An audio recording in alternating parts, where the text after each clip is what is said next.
so that I can consciously come up again. Yes. Okay. So, like you rightly said, I'm Dr. Chibo. I'm around pharmaceutical space, medical space for a while now. One thing I do consistently is to train people, because both work. I have a series of mentorship programs here and there, but majorly among young pharmacists, among young doctors nationwide. So in my course of doing this in the last couple of years, I've realized something, that the only way we can propel this generation that we are now, most of us are young people, is to train people to be self-aware. It's extremely important to know who you are, create who you want to be, and most importantly, be consistent and conscious about it. So you need to know who you are. You need to know that you have the ability to create who you want to be. Who you are at the moment maybe is a function of who you want to be and who you are already. So, but what will make the future you happen is the consistency and commitment to making that happen.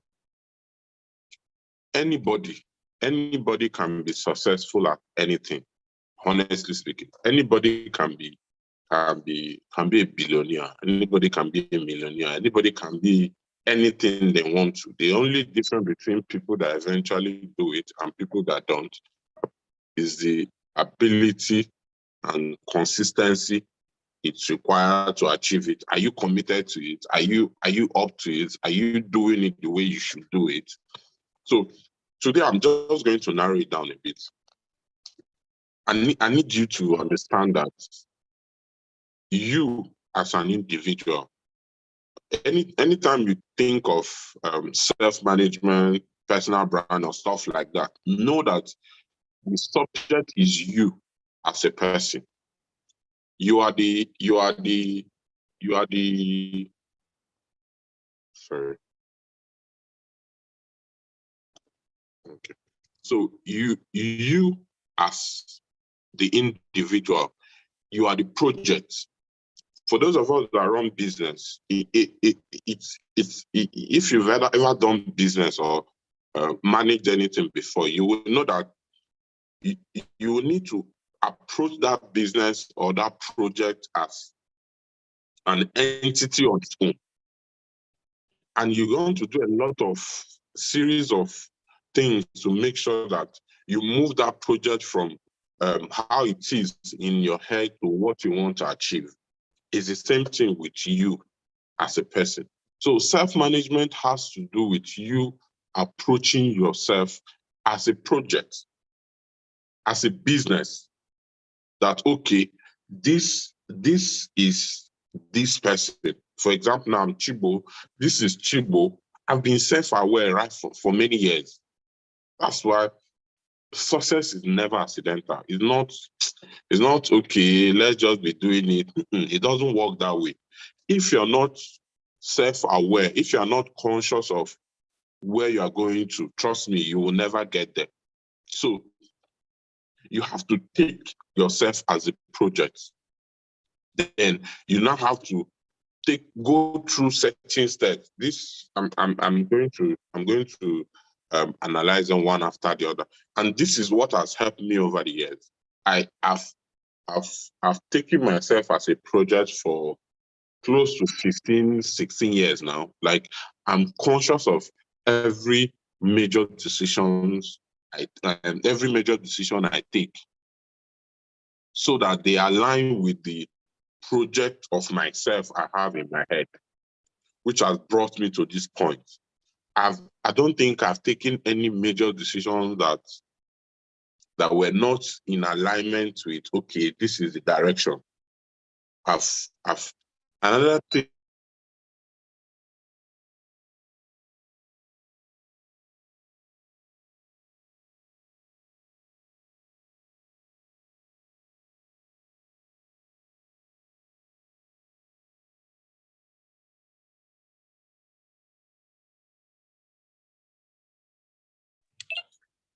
Is it just me, but can you hear Dr. Chido? No, not at all, ma. We can't hear him again. Okay, so let me try. Okay, let me reach out to him. Let me reach out and tell him that we lost him to see. I think he's having poor internet. Okay, he just left. So I think his internet is probably bad. Let's reach out to him for him to rejoin. Sorry for that glitch.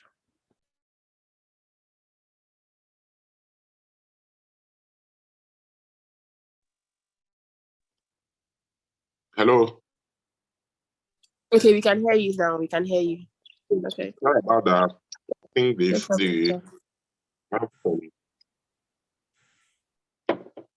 So I said you have to take yourself as a project, and you have to be conscious of this project you're handling, and you have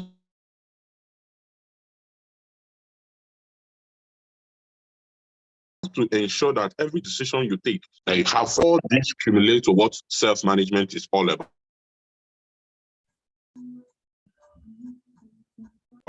So in putting it in the right perspective so that you can write down, self-management, I wrote down here, is the ability to regulate your behaviors. Please note the key points. The ability to regulate your behaviors, thoughts, and emotions to align with your desired goal. Or some people put it to in a productive manner. So 3 most important things you need to regulate. You need to regulate your behavior. See, nobody wakes up and become a terrible person or a very good person in workplace, for example. For everybody that seems to get work done, be able to work with, is able to work with certain number of people in alignment with everybody, they are working, everything. They are conscious of that. It's not inborn per se. They have told themselves that, okay, I want to work with people in a certain way. I don't want people side up to affect my work in this office. You understand? So behaviors, there are things that you mold, like you develop yourself into these behaviors. They're not random. If you're not conscious of being a kind person, you will never be a kind person. If you're not conscious of being a good person, you will never be a good person. Never. You have to consciously make up your mind that, oh, irrespective of how this person behaves to me, I'm going to behave positively to them. Because of, remember, we're going back to the project, because of the desired end that I'm taking this project, which is me as an individual. So I have to behave this way. Even when I don't feel like behaving this way, I have to behave this way, because where I'm going to is tied to this behavior. So that is important. Then thought. See, you cannot move beyond how you think. The first thing any individual will have to do in this life is to channel their thought process properly. Coordinate your thought process. Ensure that you have a framework of how your thought process works. Like align it. You will know that, okay, this is not how I think. This is not things that consume my mental capacity. This is not how I'm perceived to be. Because you can't grow beyond how you think. We are byproduct of our thought processes. So it's important to know this is how my head works. Like I know how my head works. Even when I've forgotten something, I know how, all of us, I'm sure we do that. You know how, okay, this is how I process things like this. By figuring out how you process things, you'll be able to get over it and get something done out of it. So it's important to mold also, apart from your behavior, mold your thought processes. Then the other one is emotions. See, your emotions is tied to your emotional intelligence. See, as anybody,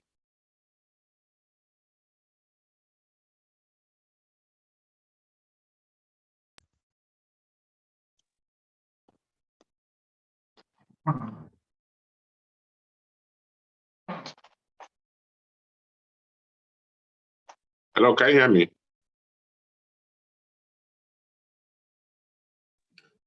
I can. Yes, Yeah, we we're can hear you together. now, Okay. sir. I can hear Yeah, you. Yes, sorry, sir. this phone is always always a lot of calls on it. So okay, as in emotions, if you don't control your emotions, you're going to mess things up in this journey. Apart from your behavior, your thoughts, your emotions, it's compulsory. You must be able to know how to control your emotions, whether you're female or male. That excuse of a woman is more emotional than, that's not tenable in the workspace. That's not tenable in greatness. If you don't control your emotions, it will control you. It will mess you up. And one characteristic of someone that understands self-management is emotional intelligence. You need to know how to it's not really micromanaging, but you need to know how to approach every single person as an entity, not as a cluster of people. If wherever environment you find yourself, you need to know that, okay, these individuals we're not all the same. Handle everybody one after the other. This person is Mr. A. Mr. A likes a subtle way of, doesn't like you to shout at him, this is Mr. A. What the best way to go about working with Mr. A is to talk to him in a subtle manner. Over the years, I've worked with a lot of people, hundreds of people work under me. What I've realized is that emotional intelligence is one key thing that has enabled my work with a lot of people to date. I like I was explaining, I make sure that I approach everybody individually. I may have a general assignment, but I always make sure that, okay, I know how this person is maybe extremely good, but he has temper issues. So I try to calm him down as much as possible. But she too, she's overly everywhere. Try to calm her down. Okay, see how you do this. I always want to talk to people in the language that they will understand. If you are seeking for a job, you need to understand that whoever wants to employ you want to hear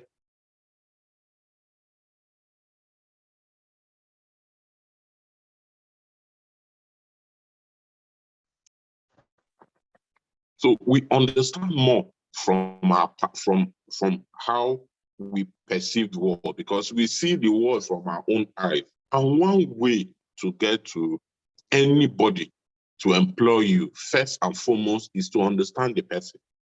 Approach the interview or however you want to read to the person from the person's perspective. If you do that, you're 50% in. The person feels, okay, I'm comfortable with this person. He seems to get what we are doing in this organization. Every other thing they can teach you. They need you to understand them.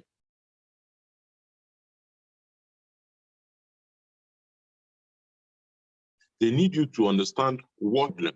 So it starts, you see, emotional intelligence is so wide that it's so huge that if you understand it, it will make negotiation easy for you. It will make business, because you are dealing with human beings. You're not dealing with a robot. So you need to manage your own emotions, manage the person's emotion, channel the person's emotion to your own advantage. That's how to succeed. If you don't approach it this way, you can beat around the bush for long. the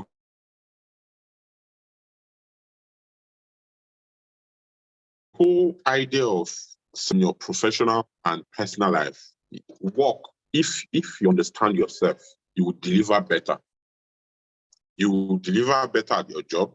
You deliver better at your personal level. Even if you're a religious person, you will deliver better with your Christian life. So, so let's go to it now.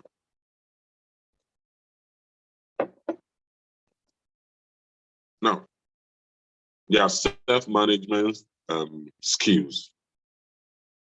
This is where I'm going to spend most of my time. Then, if you have questions, please, you can interject. Let's deal with it. I like response type of meetings. So, like I said, there are skills. These skills. Hello, sir. I think someone's hand is raised. Olamide I mentioned it. Yes. Someone's hand is raised. I think he has a question. So Olamide Ahmed, you can go ahead to ask. Okay, good morning, sir. Yeah. Since you gave us the opportunity to ask the questions, I wanted to wait till after you're done with your class. So when you said, can you hear me, sir? Yeah, I can hear you. Yes, sir. When you define self-management as the ability to regulate your behavior, emotions, which leads to emotional intelligence. So I guess I'm still missing some parts because let me just simply say, can you redefine this for us? Just give us a summary of your definition of self-management. Sorry for cutting you back again, sir. Okay. No, another thing too I want us to do, if you have real life challenges with what we are discussing, we can also talk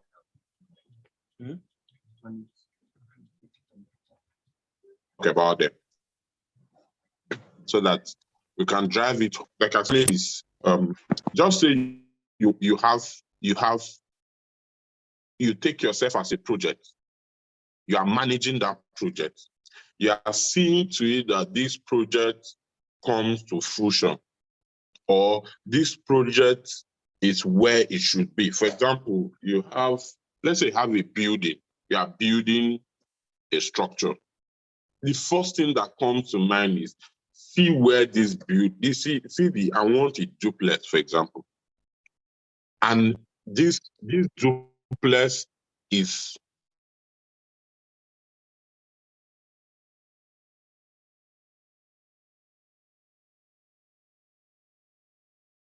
maybe this type of setting up a plan and all that. You work at it every day. So self-management is you building that building. Remember, will it be easy? No, nothing good comes unless, there's nobody that is successful, nobody that is successful that is not self-aware. Success is not accidental. I'll give you my personal experience. I've been self-aware right from my Uniben days. While most of my classmates were doing only book, I was doing a lot of things. As soon as I got out of school, I didn't even spend up to 2 years. I was already a midline manager. Why? Because I spent almost 8 to 9 years in Uniben. That number of years, 7 years out of it, I was doing a lot. I was doing shows, I was doing business. So I left school, apart from the degrees I got, I left school with a lot of experiences. I had experience in show, I had experience in a lot of, at least I did 2 or 3 businesses that didn't work out, but I learned things from them. So I came out, I was already built. So as soon as I was self-aware, I knew this is how to handle people, because managing people is the hardest part of the business. So all that cumulated to me managing my image. In fact, image management is a different thing altogether. Maybe I'll get to it towards the end of the training. So every single thing is important when you are building a structure. Understand that. And we just mentioned the three basic elements: your thoughts, your behavior, your emotions. All these, you need to align them properly towards your targeted goal. The other ones, I'm just entering the B part of the training, the self-management skills. There are like 6, 7, or 8 of them. I'm going to dwell on each of them. Idara Akpan. Yes, sir. I have a question, and there's also a question in the chat box. So I think I'll just go ahead and read the question in the chat box before I take mine. So in the chat box, Oluwatobi asked, I have someone who comes late to work and always not ready to work even after he's late. What should I do to such person? That's what he asked. So I don't know if I should take mine before you answer this, or I should ask mine first, then you answer both of them. Let me handle that. Okay. Another I think maybe would have let's go past but maybe let's take the questions after self-management skills, because some of these I'm also going to attend to them so that we don't go back and forth again. You understand that? Hello? Okay, no problem, sir. So Okay. we'll just wait for the in case I don't attend to it, just bring me back to it. Okay, that's fine. Okay.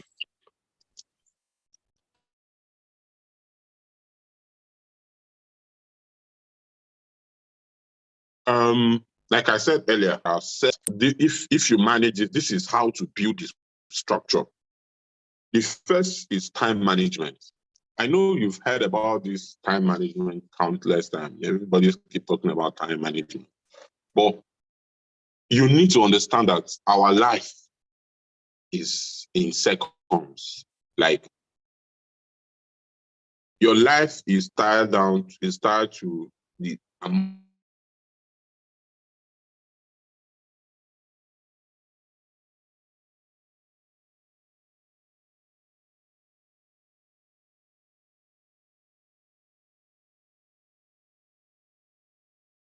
paid monthly, paid weekly, paid daily. It's all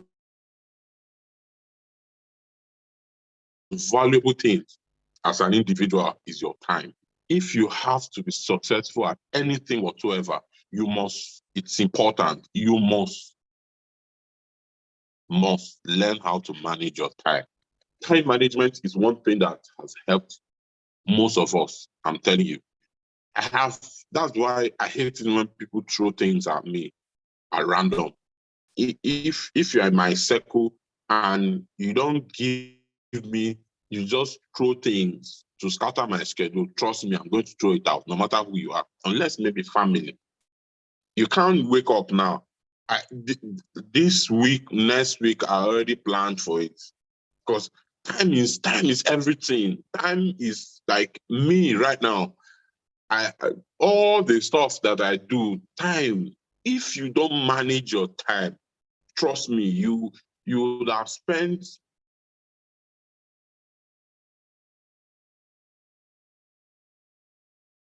two years and you can't think daily. I have like a framework mentally. I look at, okay, what's this week? What's my aim for this week? What do I want to achieve this week? Okay, maybe in the office we are doing more sales.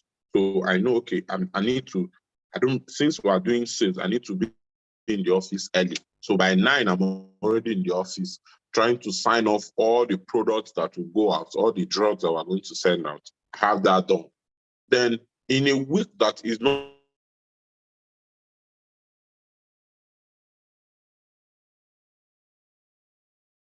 really sales, maybe it's collection or will rearrange that week based on that goal. So it's important to always plan this way, so that on Monday, you're not coming into Monday and or Tuesday, you are confused. What's going to happen this week? No, what am I even doing?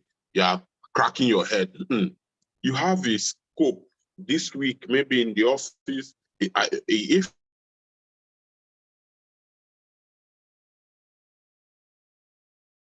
you're in the office that you do everything the same, this week I want to attend to maybe 10 customers, or I want to talk to 30 clients, or I want to sell 4.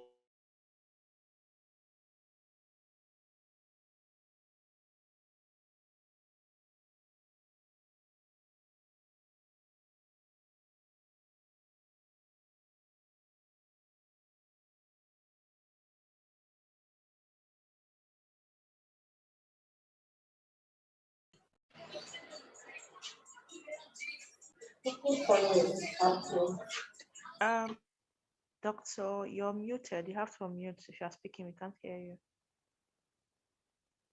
Oh, Sylvia. Okay. Yes. You can hear me now? Yes, please. Thank you. Okay. So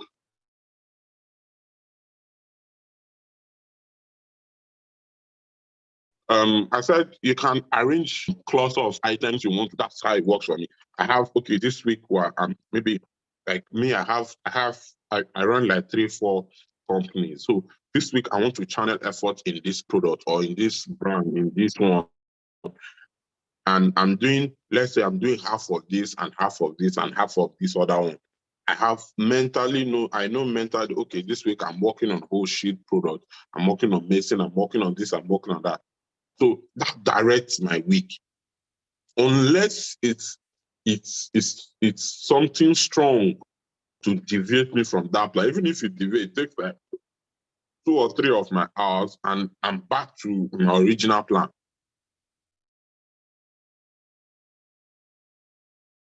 Because if you don't frame your week, I hope this is sorted out now. Can everybody hear me? I can hear you, but Yes, sometimes sir. I can hear you. breaks. Yes, sir, but it's breaking.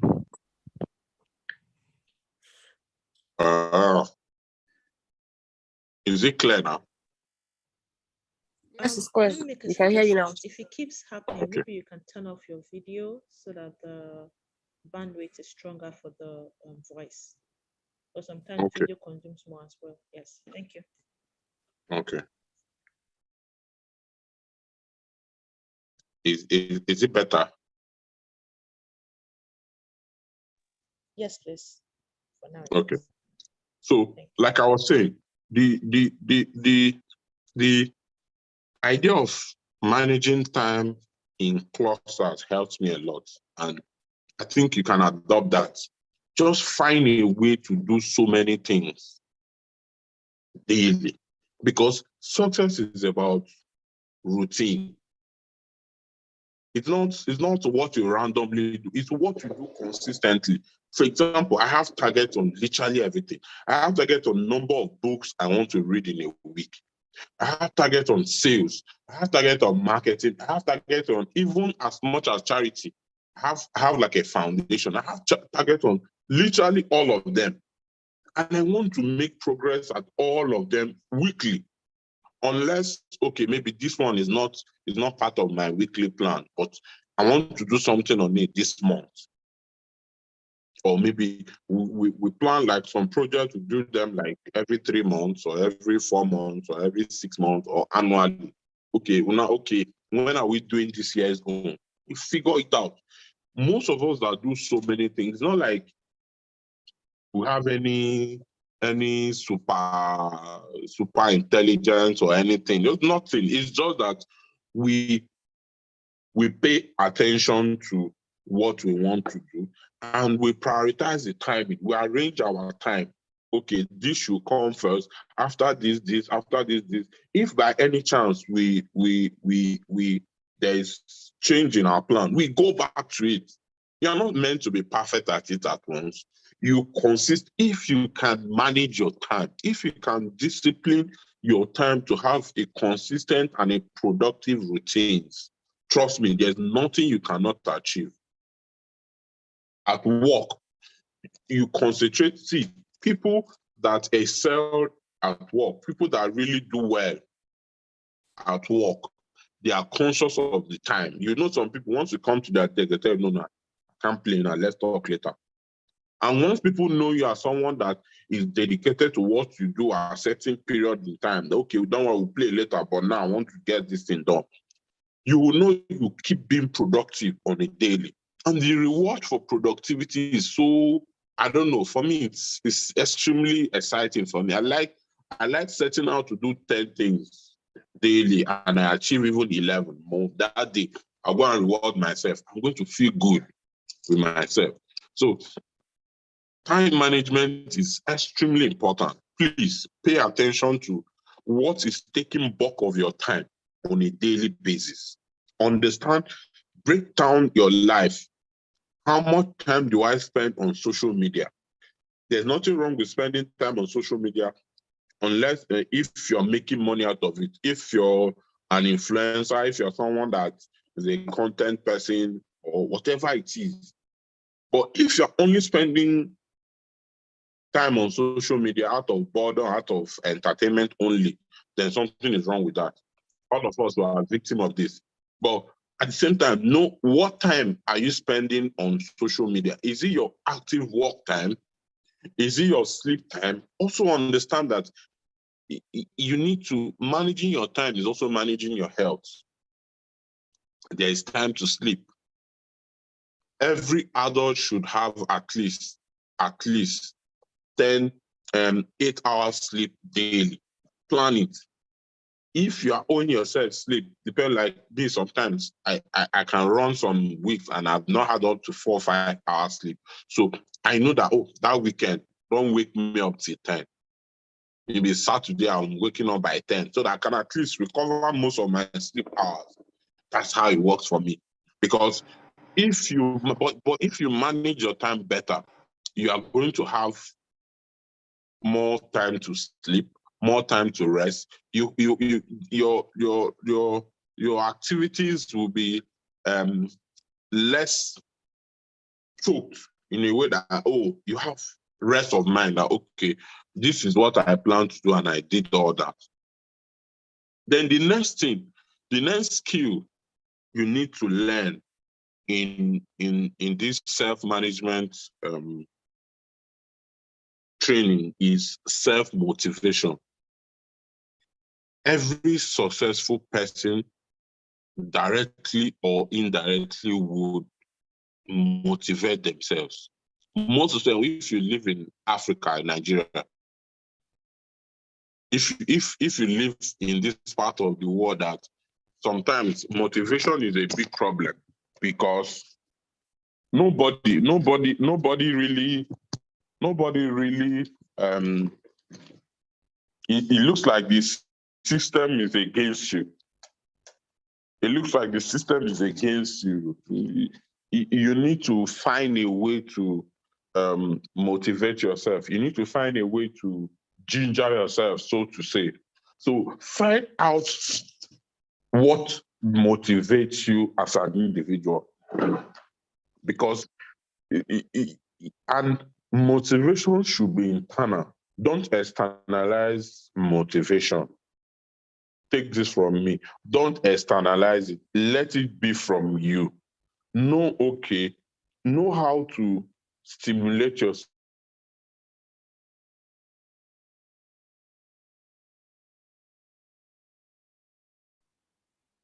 Know how to stimulate yourself into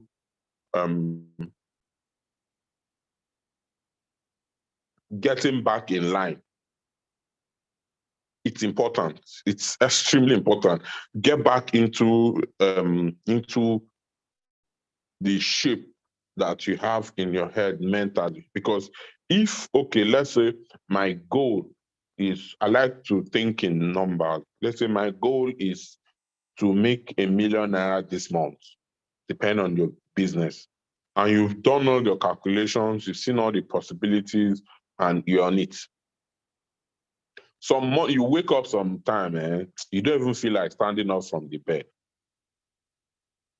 Like, for example, today, I didn't even feel it because I've been down since weekend. I didn't even feel like most of my engagement this week, I had to cancel, postpone them, or move them out and rearrange them so that I do them some other time. But because the reason I had to get back to doing this now is because I have my internal motivation system. I just found a way to trigger it. Let's get to work. Let's get to work. I may not feel like it, but I have internal motivation system that motivates me.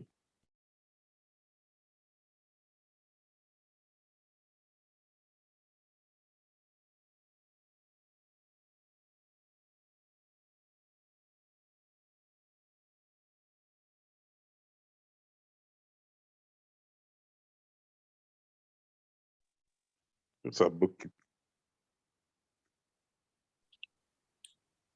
Hello? Hello. Yeah, we can hear you, but we lost you for a while. Yes, we Okay. lost you But at you can hear me internal now. Yes, we can hear you. We lost you at Yeah. internal motivation system. Okay.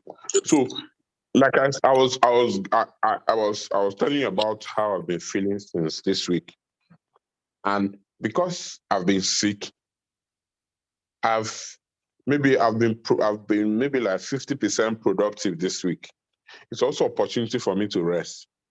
So I feel a bit better now, like today, like yesterday and day before yesterday.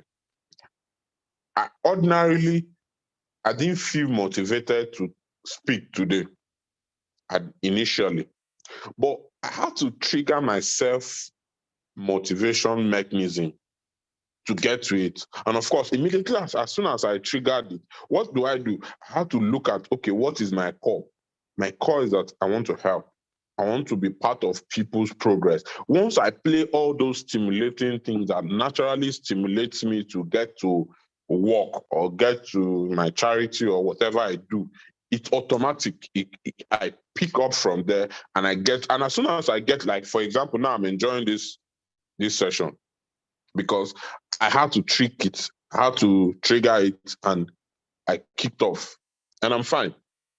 So it's the same thing. You need to look at yourself inwardly and say, okay, me as an individual, what motivates me?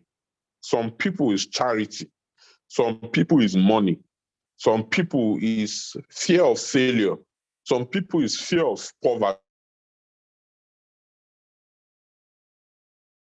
You now need to look at yourself holistically. It's okay. Anytime I'm feeling down and I know that I don't want to be poor, I don't want to go out of job, I don't even want to think of a situation where I don't have a job. Even when you don't feel like going to work, or you don't feel like waking up, or you don't feel like doing your business that day, immediately, when you play that part of you that you don't want to see, you see, immediately you are quicking. So to you, that is your self-motivation system. So it's important to develop all this we are talking about. All these are extremely important things you need to know if you want to be successful at anything.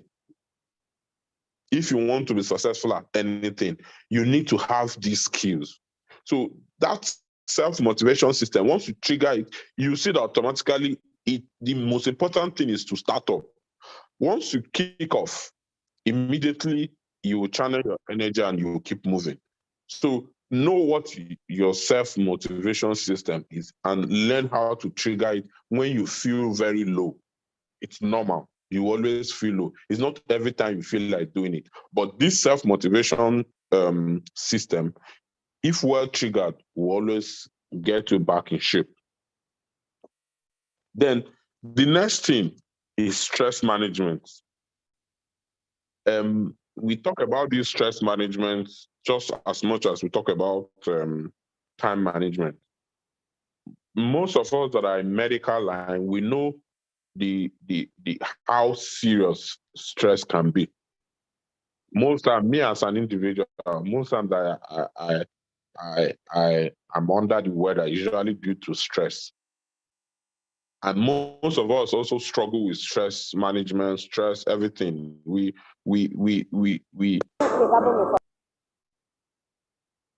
we don't know how to manage stress. Now, what I need you to understand as far as stress is concerned is that you need to know what your stressors are. Stress is not generic in the sense that stress is not what is stressful to you may not be stressful to me, honestly speaking. So everybody has their own stressor. We call them stressors.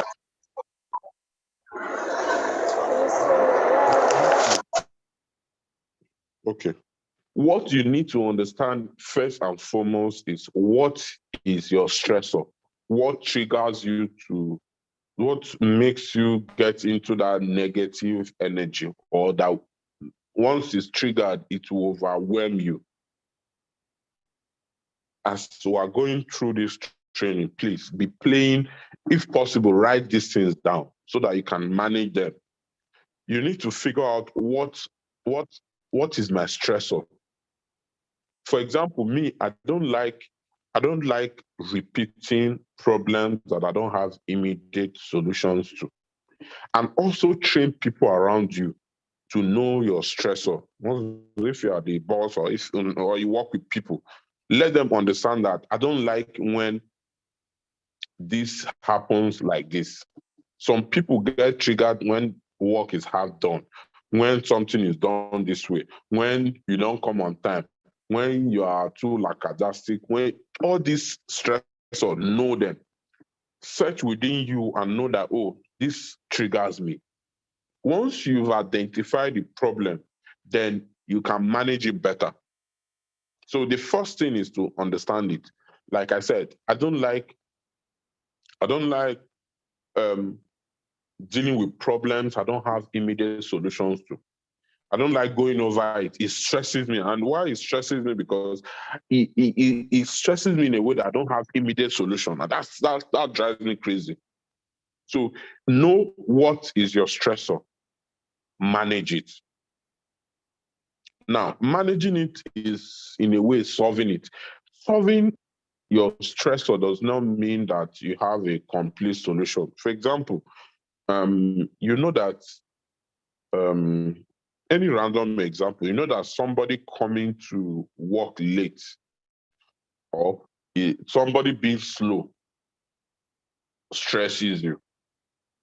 Anytime sometimes, you know, one thing with stress, it looks as though it will initially appear as though, okay, it's not going to stress me later. It's like it happens suddenly. That's because you've not identified the stress. Once you identify it, you know that this thing eventually is going to lead to stress. So if you can do anything about it, if that person, it's possible to move the person to another department, or it's possible to replace the person or something, or at the moment you are stuck with the person, now you have to now know. I'm also going to talk about communication. You now need to know how to communicate effectively with this person. Keep your emotions aside. Understand that everybody is different. Discuss with the person. Then if you know that the person is making progress, but the progress is not so significant, it's fine. Now, you can leave the person. Sometimes the person being sluggish may not affect the person's output. It's just the person's approach. No wala. Leave the person. Deal with yourself. Once you see the person being sluggish, the first thing that should come to your mind is, okay, think of the output. This person is sluggish, but he gets the work done properly. So use the output to manage your stressor. Are we together? Yes, sir. Yes, we are. Yes, Yeah. I'm So look at any positive side of the whole situation and use it to manage your stressor. Then there's also what we call micro stressors. Like sometimes stress comes in small clusters. The same way people get into depression. Depression is an aftermath of stress. It's just that it's emotional stress and it comes in clusters. So on time, as soon as your stressor is piling up, be careful, be conscious of them, because they can ruin your week, can ruin your month, can ruin your important day, because you're overly emotional about what is happening, because you are not managing your micro stressors. What are micro stressors? For example, you come back from work, there's no light. That's more stressor. You go to your fridge to bring out item, you realize there was not even light all through the day. Your food is getting bad. That's stressor. You want to put on generator, there is no fuel, and you have to go back again, enter keke, go and buy. That's another stressor. You get to filling station, there is no fuel itself to even buy. That's stressor. See, you already have like 5 different micro stressors piling up on you to deal with you that night. What do you do? One way that I handle such things is that I detach myself emotionally from the situation. Can I do anything about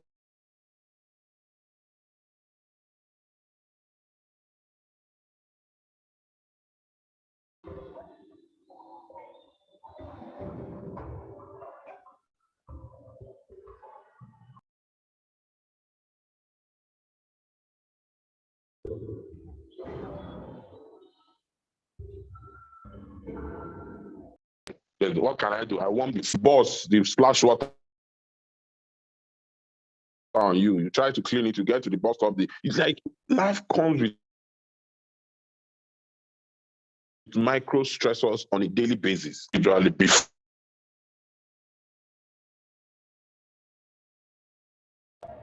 they pile up. That's all I'm trying to small deal with them. You realize that for the more you deal with them, the better you are with them. The less they control your emotions.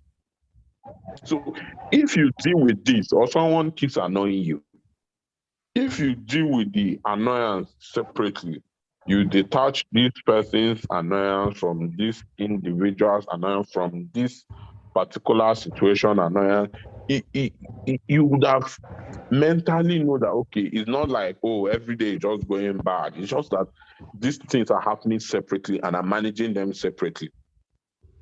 Like I gave an example, you came back, there's no light and all that. You can come back and you realize there's no light. What do? You have tried your best, it's still nothing. But you are grateful that at least your phone is charged. You can decide to play games, decide to watch Netflix and sleep off. If you have work to do, you can decide to, you still have battery in your laptop. You can just, but if you now allow the stress to overwhelm you,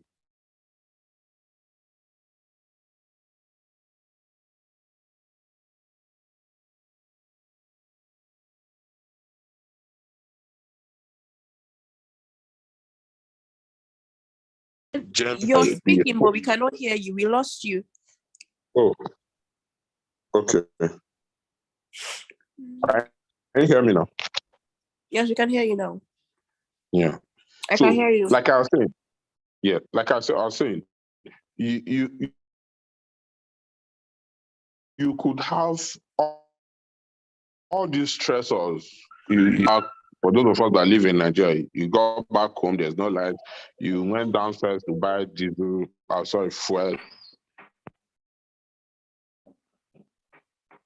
You got to stress after coming back with so much stress. So with all the craziness of Lagos, you got back, there's still no light. You went downstairs, enter Keke again, go back to buy fuel. Got there's too much queue. The queue is so much, and you're in the queue. When it was about getting to your turn, they told you that they're shutting down, and you close for the day. That's life. So all this, like I said, they are all small stressors. So, but what I'm saying, what is the solution? You come back and realize that you've tried your best, and clearly there's nothing you can do about it. But look at the positive side. Always look at the positive side. You still have your phone charged because you charge your phone in the office. Your laptop is charged. You have some work to do. You carry your laptop and do as much as you can for as long as your battery can take you. And the rest, you spend your phone maybe watching Netflix until you sleep off, And before you know, maybe later in the night, they will bring light and all that and all that. That's just how life is. But if you dwell so much about the negative, it will ruin your night, it will ruin your everything, and you end up not achieving anything. It's not like that stress or that anger is going to produce any positive thing. Nothing. It's only going to make you feel miserable. So always identify these your stressors and deal with them individually. Then the next thing is adaptability. You also need to be adaptable. Our world is changing. To self-manage yourself, you must be adaptable. What used to work 2 years ago before COVID, most of them don't work in this post-COVID era. If you're not adapted, like right now, before COVID, we're not doing so much of Zoom meetings.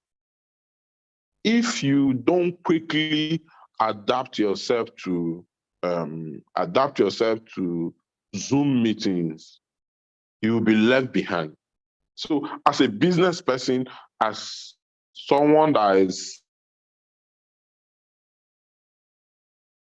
entrepreneur or someone that you look for doing the same thing, that's how to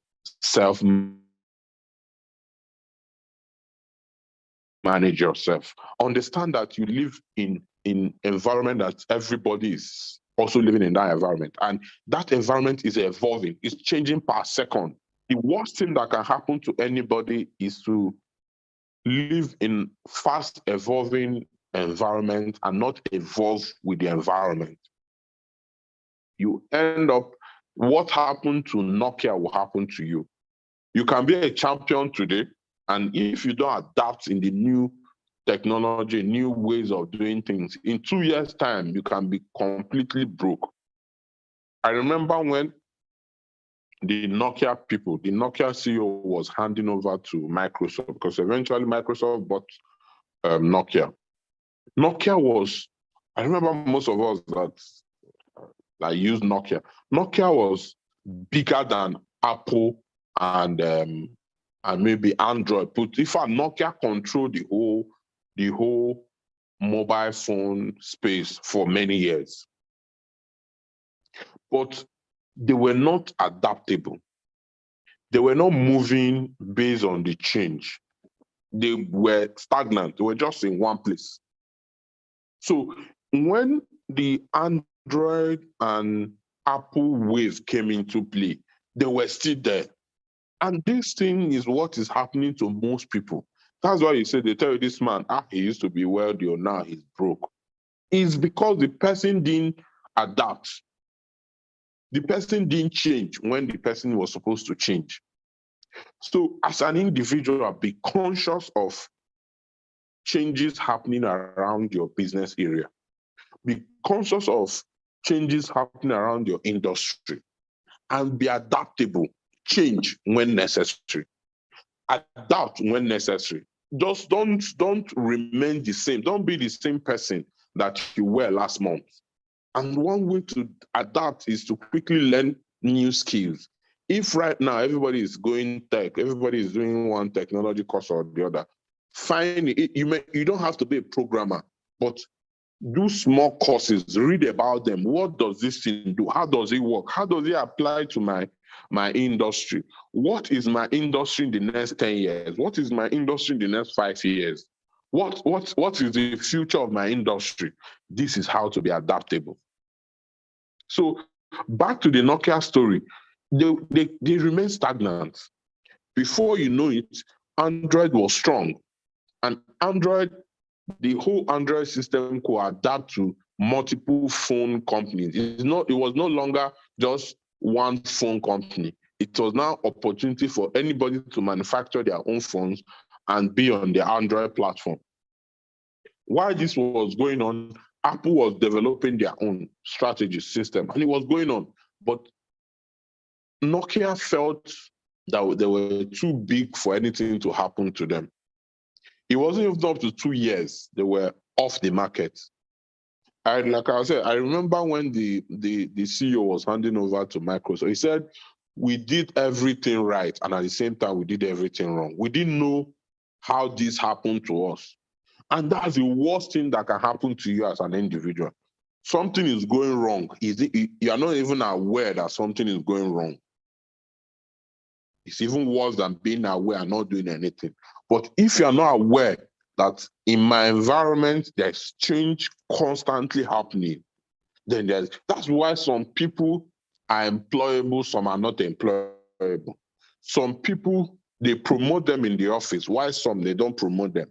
Some people move to a bigger and better job, while some remain in one spot for 10 years, 5 years, 3 years. Some people get good jobs and others don't. Why? Because these people that got the good jobs, they're adaptable. They change, they move, they make progress.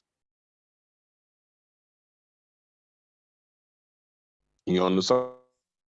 And the adjustment they need to move to the next level. So in this era, you must. I'm repeating it. I like to repeat the important point so that it sinks in.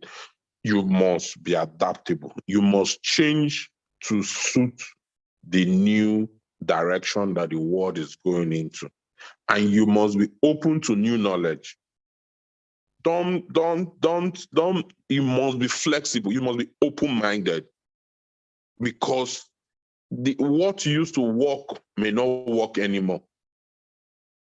So if you're not in tune with the new items that are going on around, you may just lose it completely. Then number 5 is quick decision making. As a business person, I had to learn this in a hard way.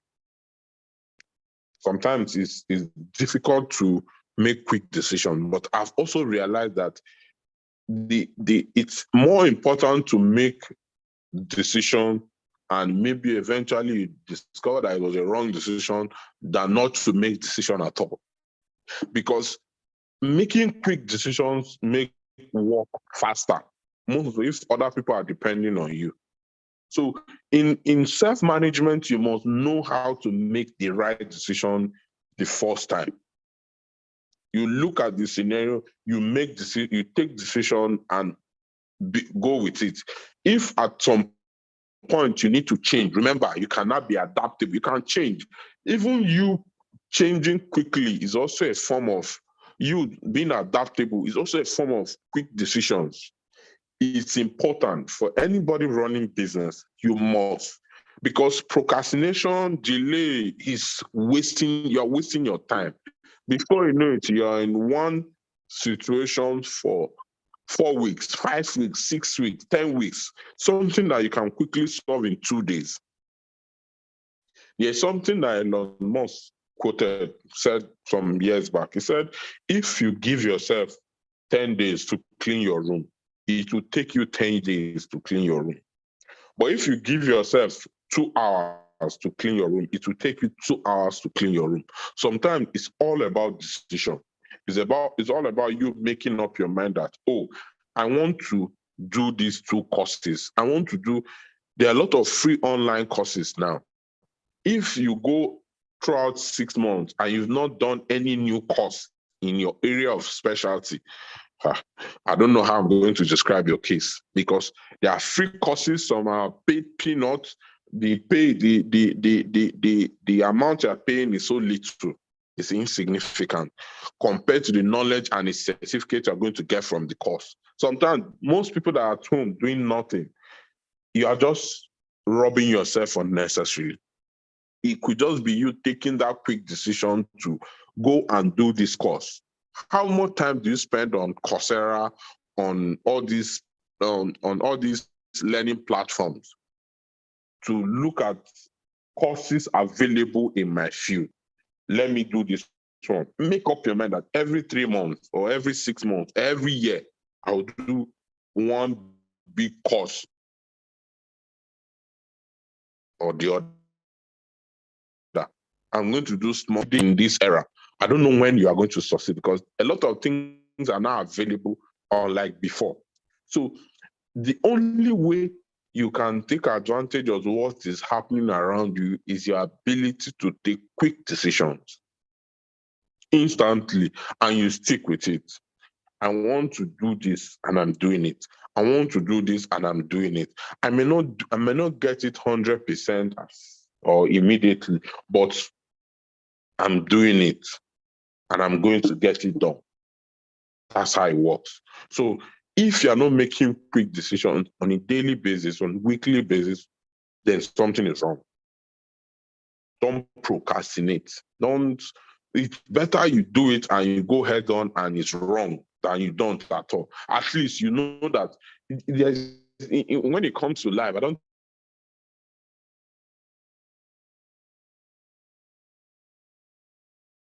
think there's anything called error. But in the process, you would have acquired some skills. You would have acquired how to do it.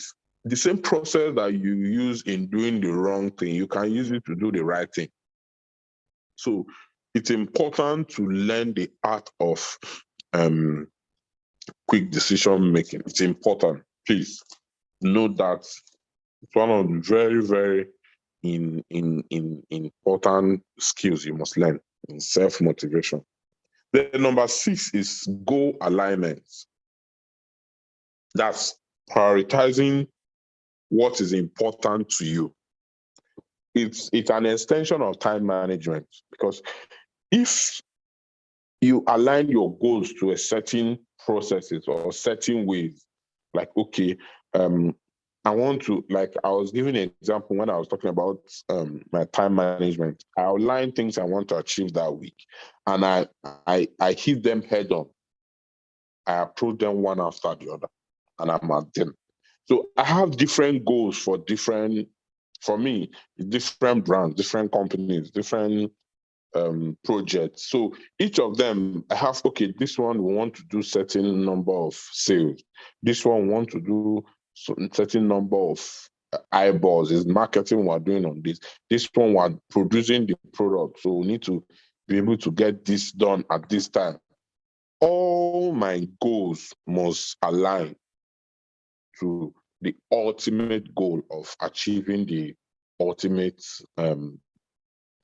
goal. So, for example, your aim is to gain double promotion this year. How would that happen? You're going to be more productive at work. You have to come to work early. You have to also learn how to manage people working with you better. Now we'll have 3 goals now. The 4th one, you also need to learn how to be submissive to your boss. Now, you've identified that these 4 goals will give you the ultimate goal of gaining double promotion. Each of them must align and sing together to produce the ultimate goals you have in mind. So it's important to align to it. So also, you have to first, in this goal alignment strategy, you must learn how to set goals. Be clear as to what you want. See, life is not random. The people that do this random thing are maybe people that win lottery or win gambling, and that's not sustainable wealth.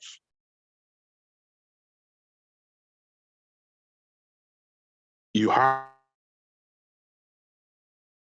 to be clear. I want to make so 3 courses. I want to set that out. If possible, write it down. Be clear as to what. There's no goal without time frame.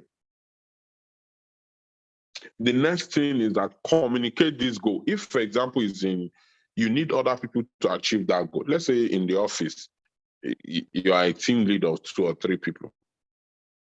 You discuss, our goal this month is to make a certain number of sales. You communicate it effectively. Like I said before, relate with people at the individual level. If you can talk to everybody in group, but even while you're addressing them in group, you are using terms that each of them will relate to differently. If you also want to communicate with them individually, that's all well and good. But the first and most important thing is that you must communicate effectively. Let everybody understand what the goal is, what their role is in achieving that goal. Am I giving too much information at the same time? Hope you guys are getting the point. Yes, sir. Yes. Okay. So it's all this I'm itemizing is extremely important. You need to understand them. So set goals, communicate them effectively, then track your goals, track anything that you can't measure, then you can't say you did that thing. Track and measure. The next thing after tracking your goals is to measure it. Monitor how it's going. Okay, we said we are going to do, say, for example, 1 million sales this month. It's already 10 days. How much have we done? We've only done maybe 200. 200, we have 800. You are tracking. Why are we getting to only 200? What are the factors? Oh, this customer A, B, C, they are not purchasing as much as they should. Why are they not purchasing as much as they should? They still have stock. Can we increase marketing to evacuate those stocks so that they can buy more? You see, because you are tracking the goal, you're able to impute solutions to the problem they have in each of your goals, and you're able to bring solution, and you can ultimately achieve your goal. But goal is not something that you just set and you go and sleep. Then you measure. If you can't measure it, you are only wasting your time. You need to know, like I said, you already have a set goal. You measure. We're in 10% at it, but to have so plan to generate the other 90%. Before you know you're at 80%, before you know you hit it, and possibly give yourself room to even exceed your target. So that's how to arrange your goals. It's important to have your goals to align. It's important to set goals. It's important to communicate them. It's important to track and measure them. Then the next will now be, which is a bit of extension of the whole test. Now, I have to bring this out separately so that it's like combination of everything. Everything we talked about is all in personal development, time, every goal, everything. But I wanted to bring this out different. I wanted to extract it out so that we can deal with it separately. Remember, you are the project. While you're managing time, while you're doing whatever you're doing, everything you're doing is perfect, is good. But understand that you need to develop mentally. You need to develop your capacity to handle certain things. And you need to grow this capacity on monthly or daily basis. Me as an individual, my capacity to handle big things are so many. I've built capacity over time. Certain figures don't scare me. In fact, I'm more alive when big money is involved in the conversation than when small money. When it's small, I won't pay too much attention to it. I'll just give it to Abel, man, I'll do this and that. But when it's high value, correct, it will not make me to have sleepless night. Yes, I'm attuned to it. Why? Because I've built capacity. Something could happen in this thing and everybody is shaking up and down, but within me, I'm calm. What am I thinking? I'm thinking of solution. I'm looking at how to sort out this problem immediately. Why? Because I have capacity to deal with it, and I've done it severally. So in personal development, one and most important thing you need to develop is your ability to your capacity to handle things. You need to be deliberate about it. You need to be deliberate about it. You need to be intentional about it.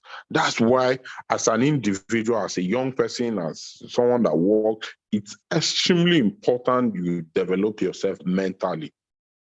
You should not go a month without reading a book.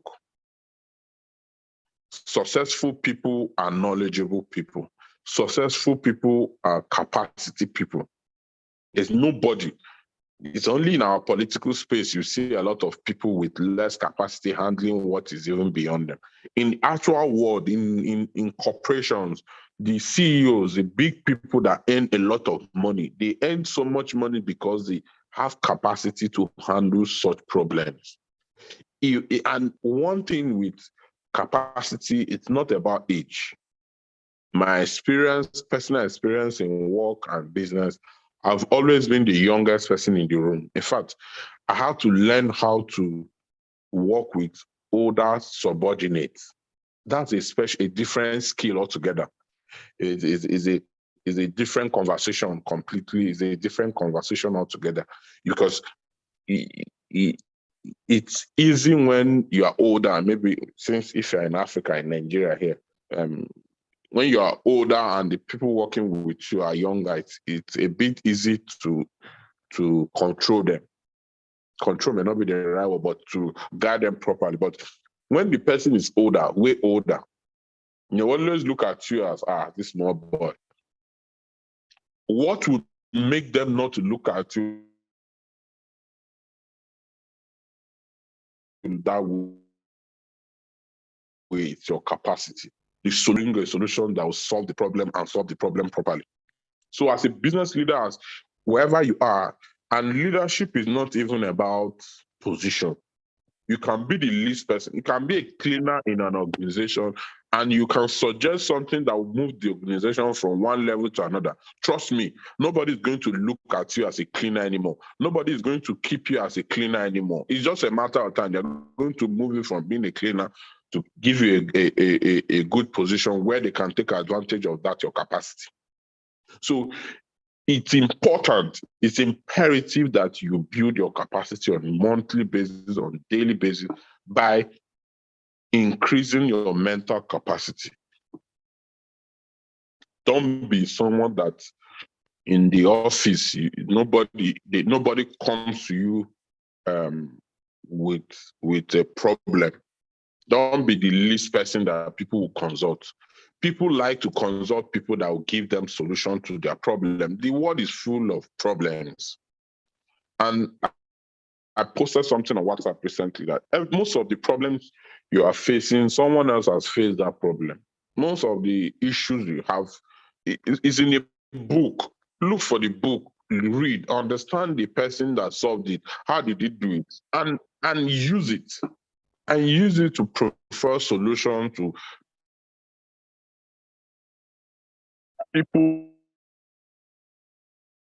different problems to get money. That's how the world is solution environment. The more solution you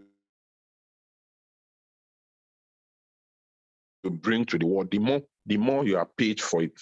So it's important to develop yourself mentally. So I think this then there's also strategic planning and self-awareness, and I think I've looked at that all this also in course of this strategic planning. Break down your plan. Apart from prioritizing it, plan. They said a fool with a plan is better than a wise person without a plan. Your plan is what is going to guide you. Possibly write those plans down, itemize them, put them in sequence. Let A come before B, B come before C, because A coming before B and B coming before C will make C the outcome. Remember, A will produce B, B will produce C. If you move A to D, you are skipping 2 levels. So ensure that you itemize your plan. For example, I want to start up a business. For example, I want to start a side hustle. I have a book on side hustle. Maybe I'll send it to you guys. I want to start a side hustle. In fact, the name of the book is Side Hustle. You need to understand how to start. First thing I want, and this side hustle, let's say I want to start with 100K. So the first thing, side hustle may be your G. The A is getting the money. And maybe you earn 100K a month. So I want to save 20,000 monthly. And I want to, instead of starting 100K, I want to start with 50K. Let's start. It's important to start. Because starting is, planning is, execution is part of planning. So you start, you save your 20,000, you save, maybe you save like 60,000, you start, you have moved to C before you can now go and buy the actual thing, sell or whatever you need to do. You understand? So, but if you skip A, B, C and go straight to D, you have planned, but you didn't sequence your planning in the right order, and it will scatter the whole plan in the long run. Okay. Then I think I've overflogged self-awareness. Know who you are. Carry yourself in a certain way. Successful people are aware of who they are. It's like a fine girl. A fine girl knows that she's a fine. Any fine girl that does not know that she's a fine girl will always be abused. People will take advantage of her. People that are not supposed to be talking to her anyhow will be talking to her because she's not self-aware. The same thing with successful people. You must carry yourself in a certain way. You must be aware that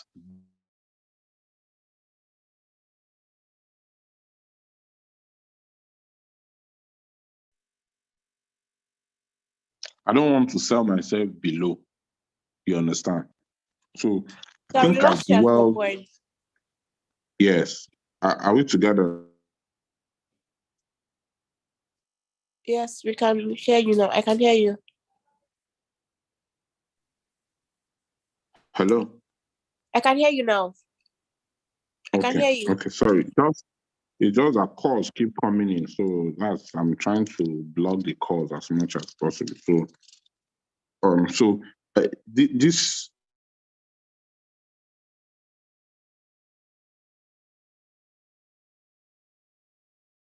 whole side, and I think that's fine. Okay. So I want to reply a call now so that it won't disturb us again. And I have like 20 minutes more. So before I go into, okay, I'll rush into some employability skills. I think most of what I've discussed as regards self-development and self-management will also help with employability skills. So I'm going to itemize some, but let me quickly make a call, then I'll come back to just 1 minute or so.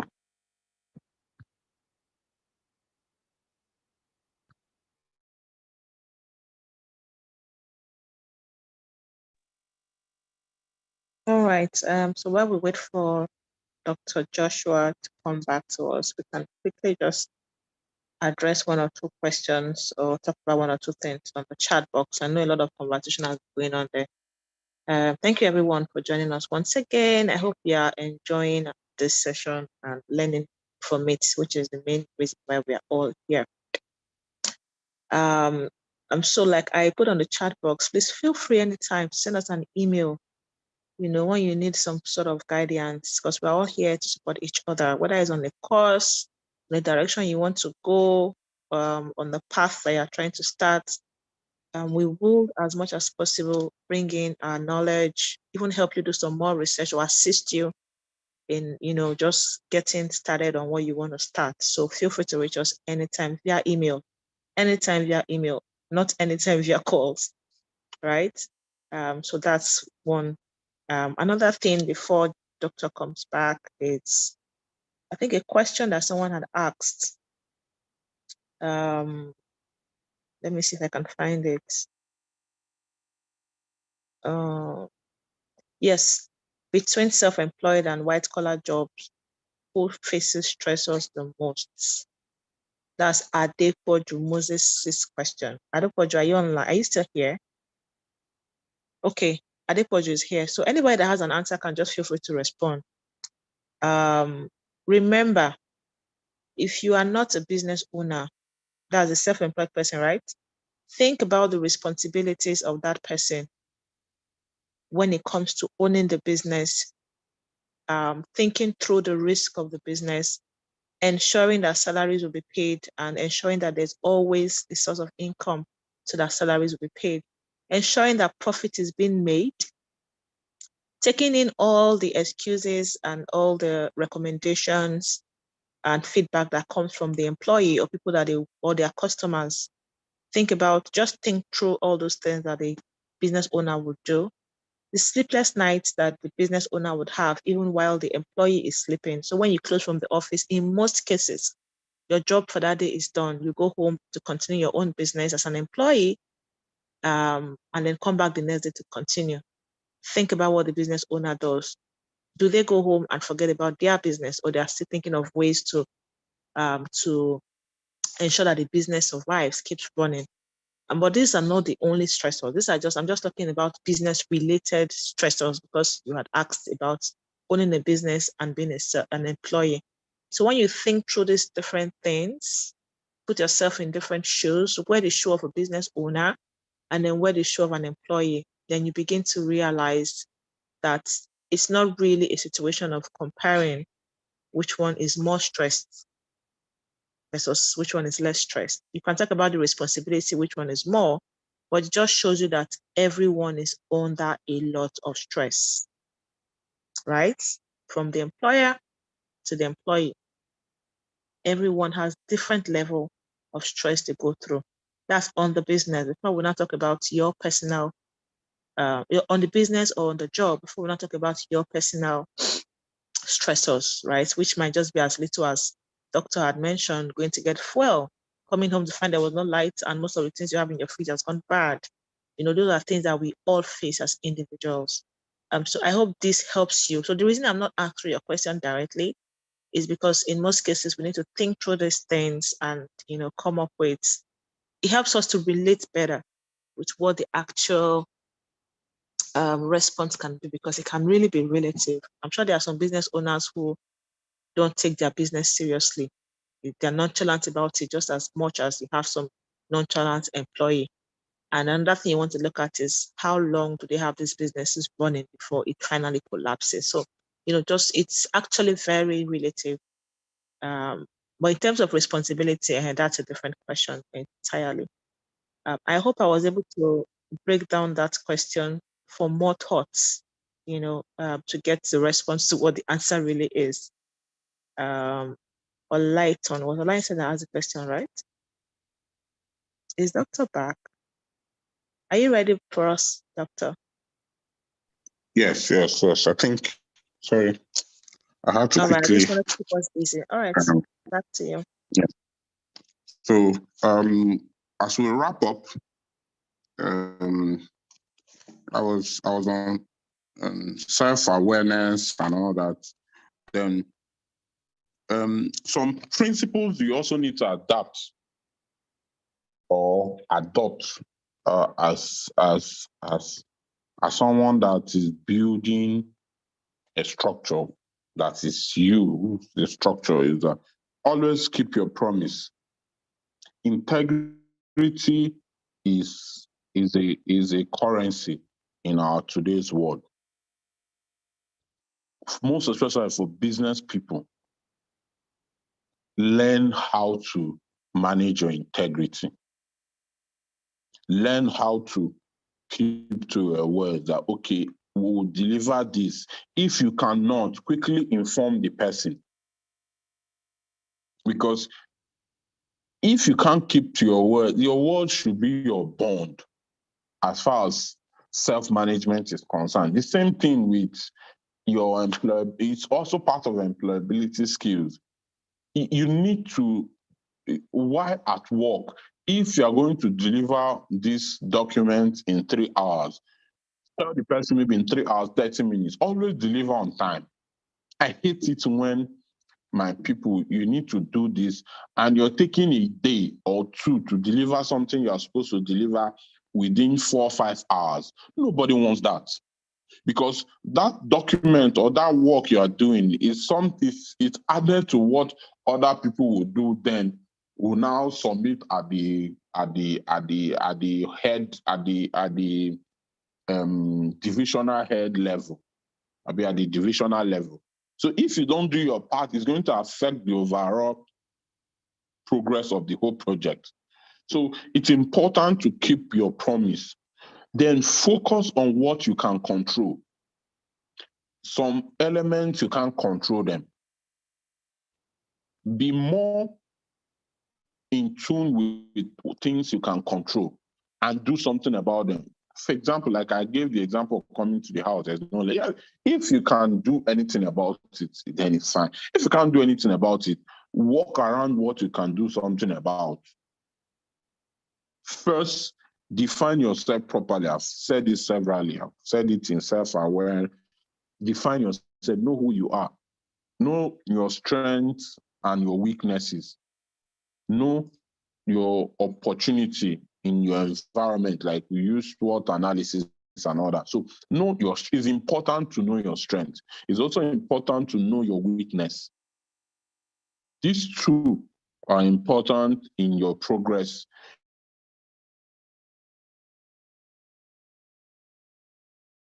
These two will guarantee progress. Learn how I always want to outsource my weakness. Then emphasize on things I'm really strong on. I will not be on those things that I can deliver on. Then the ones I know I'm going to struggle with, I will outsource it, give it to someone else to do. Then first things first, ensure that you do A before you do B. In some instances, you may not follow a certain sequence, but know the sequence in that work or in that job or whatever you're doing and follow the sequence. If you jump, most times it will ruin the whole project. Take a break when necessary. It's always important to know when to take a break. It's also important to know that this project, the way it's going, it's not going to work. Let me completely cancel this project and start another project. Perfect. But know when to take a break. Know when to rest and get back to it. Nurture yourself. This is also, I've said this in self-development. Nurture is to groom. All this is all about nurturing yourself. Mentally play everything properly. If you have anything, whatever it is you are doing, mentally envisage the end and walk around it. Then what me sometimes I move from the end, then I walk to today. So all these are more. This subject is very vast. You can't. It's unending. Anything that has to do with personal development, self-management, it's unending. So I'm also going to throw a bit more on employability skills. It's important to know that you all this we've discussed as regards self-management will help you in landing your dream job. It will help because employability skills is not only for working for someone, it also will help you in working for yourself. You need to understand that everything about employability or employment is all about problem solving. I'm employing you into my organization to solve a problem for us, and I'm paying you for solving that problem. Understand this is the barest basic. Understand that I'm here to solve a problem. So whether you're going for an interview, whether you're already working, understand that every day that I go to work, I'm here to solve a problem. And know the problem you're employed to solve. Then if you're aspiring to get the job, know the problem that you're going to solve in that job. Be specific. Oh, I'm going to be in sales. That means primarily I'm going to be measured based on the number of items I sell.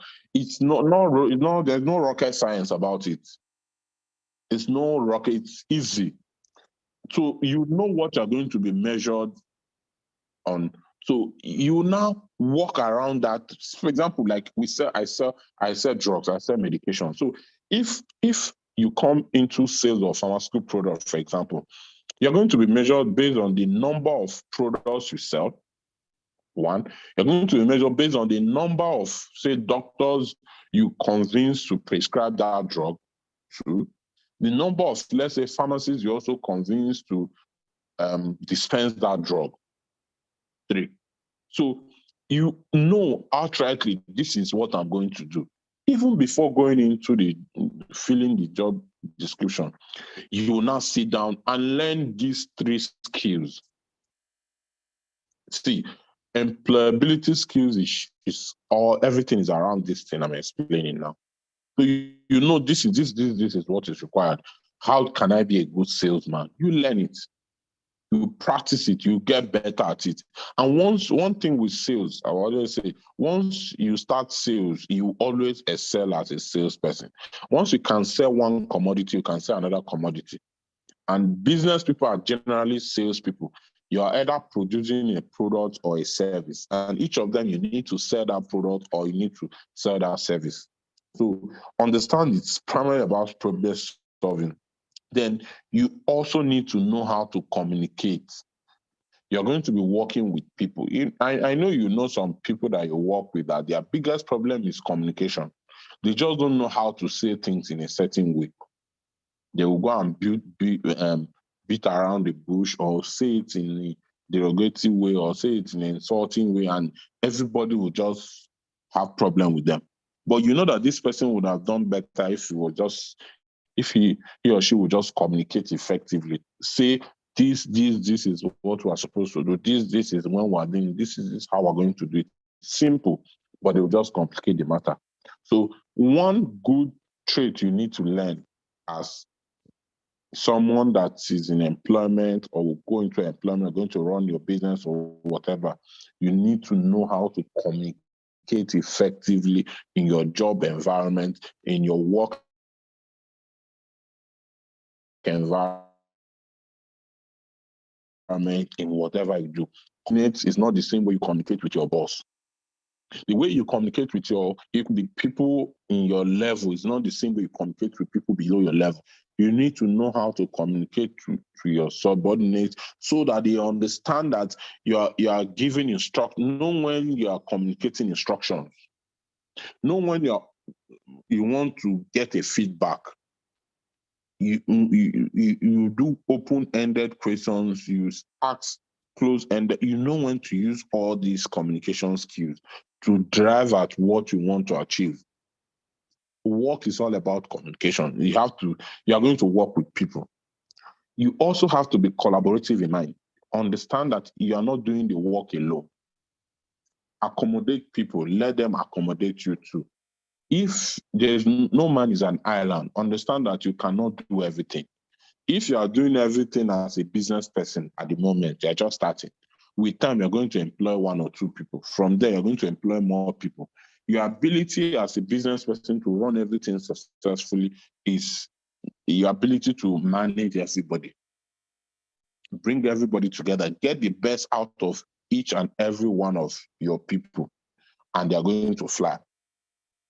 So time management, of course, time management. You have to also know how to manage your time, know when to clock in, know your active period. Do the most important thing in the office in your most active period. Every day, learn about your industry, learn about your work, and get better at it. Lastly, also know how to use technology to solve your problem. In your work environment, in getting the job, everything, know how to use technology. Technology now is a leveler. Take advantage of it. And I think leadership. If I go beyond this, I will be overloading us. There's a whole lot. Maybe some other time we can go into other details, but I think we've said enough. And I think it's the right time to handle the questions before we call it a day.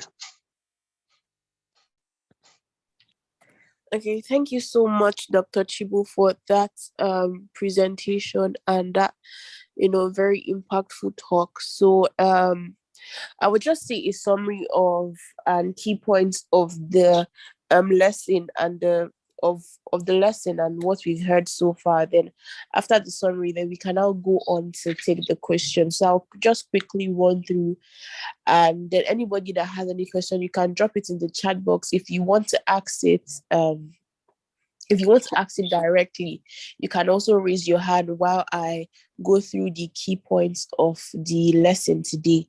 So concerning self-management, he talked about knowing that you should take your life as a project. And he defined self-management as the ability to regulate your behavior, thoughts, and emotions. Then he went further to also explain self-management skills, which are time management, that's knowing how to manage your time, self-motivation, knowing how to stimulate yourself into getting back in line. He also talked about stress management, for us to be able to identify our stressors and to also look in the positive side of how to manage our stressors. Adaptability, how to be able to change your behaviors and your pattern in relation to the environment that you find yourself in, which he also used Nokia, Samsung, and Android as an example. He used that story as an example. Also, quick decision making. He also spoke about goal aligning, how to align your goals and to make them as clear as possible. How to develop yourself mentally and know who you are.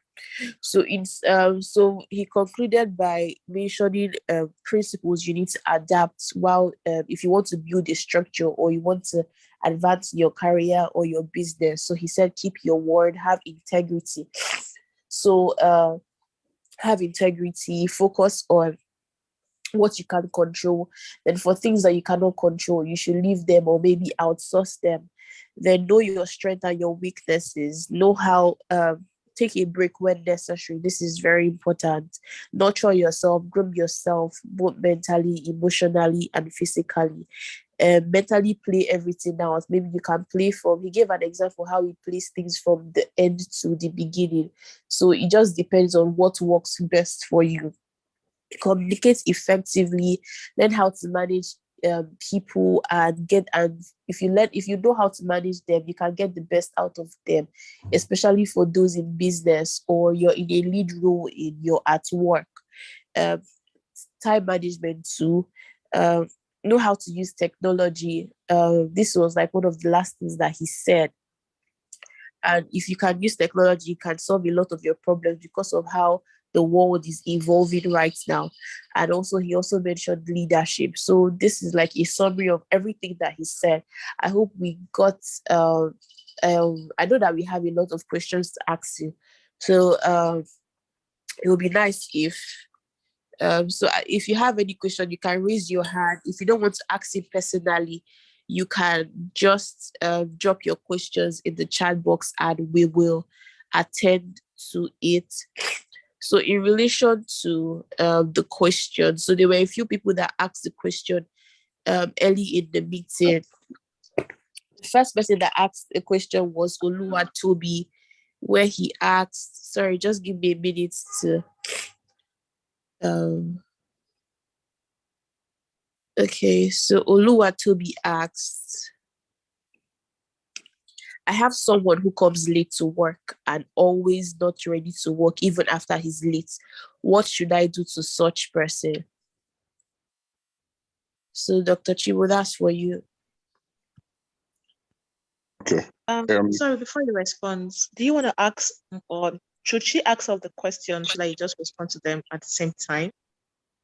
No, let's deal with them one, sharp, 1 minute each. So that I don't forget anyone. So right. My approach to this is simple. Some people, you have to be intentional about grooming people that work with you. I've also realized that some people, you cannot groom them. They are not teachable. So also understand that some people cannot work for you. It's not everybody that can work for you. You have to communicate effectively with them. You have to train them. But if they don't align, it's also important to know how to show people a door. It's important to employ. It's also important to sack. Your ability to effectively sack your staff makes you a good boss. The only thing is that let the person understand that's why in some organizations you have to give the person at least 4 or 5 queries before termination letter. Let the person don't just throw the person out just like that.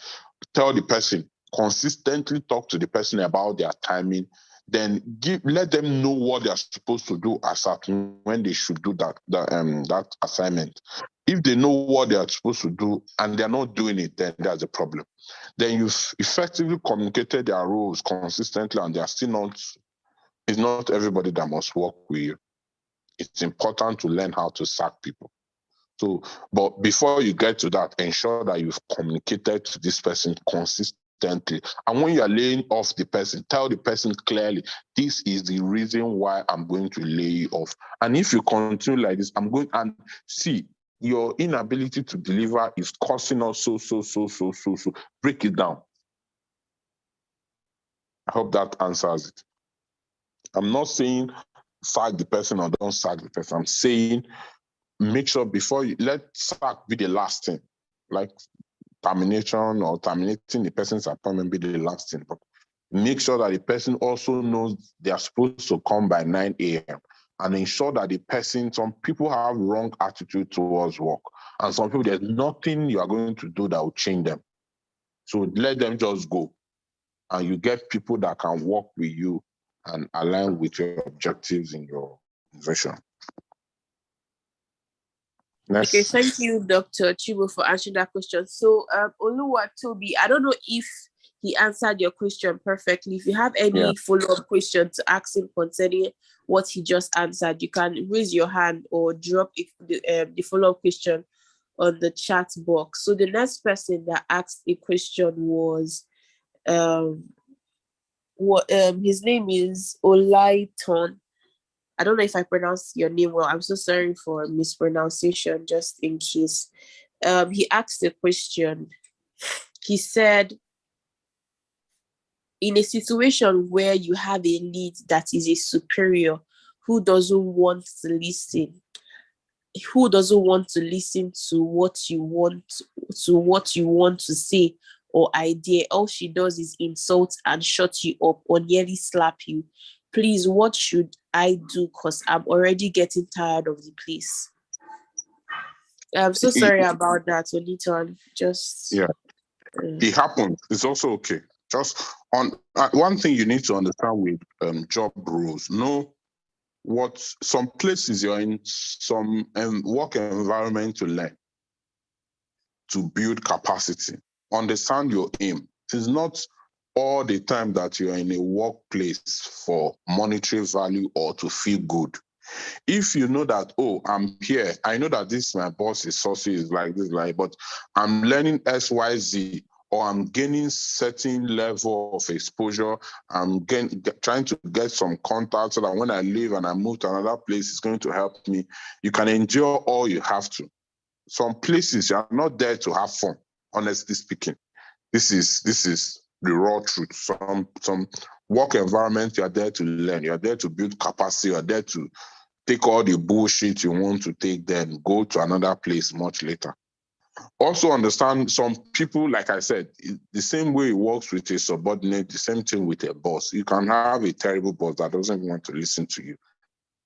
So, but understand that you've tried your best. You've tried communicating consistently and the person still doesn't want to listen to you. But in that case, you now define what you are there for and give yourself time. Maybe I'm going to be here for another 2 years. What am I learning? I want to get better. I want to master this industry here because this place gives you gives you opportunity to just know what you're learning and be consistent with what you're learning and pay more attention to what you're learning that contributed your quota, and at the same time, you are living with so much integrity. I've been in a hostile work environment before. And in the whole, funny enough, most recently, there's a conference holding in Lagos. I went to it. It's a pharma conference. I was a brand manager in that company before. It was a very hostile place, but I enjoyed. I shifted my attention from the hostility into, okay, people I work with, what I want to learn. It was me. I enjoyed it. Hostility was there, but I was building capacity. I was building network. I was gaining more exposure. I went to their booth yesterday, and everybody, just a few minutes I had to spend in the conference for my own presentation. I just went, everybody, do you know Chibo? Like everybody, they are new, like maybe up to 10 or 15 new staff. They all kept, they didn't know me facially, but when, this is Dr. Chibo, oh, yeah, the one, everybody, yeah, yes. I left so much impact in the organization. It was a hostile place, but every other person came and left angry. Me, I didn't leave there angry. I left there fulfilled. I left there. I built my next contact from there. So working with a bad boss is not a problem. Just know what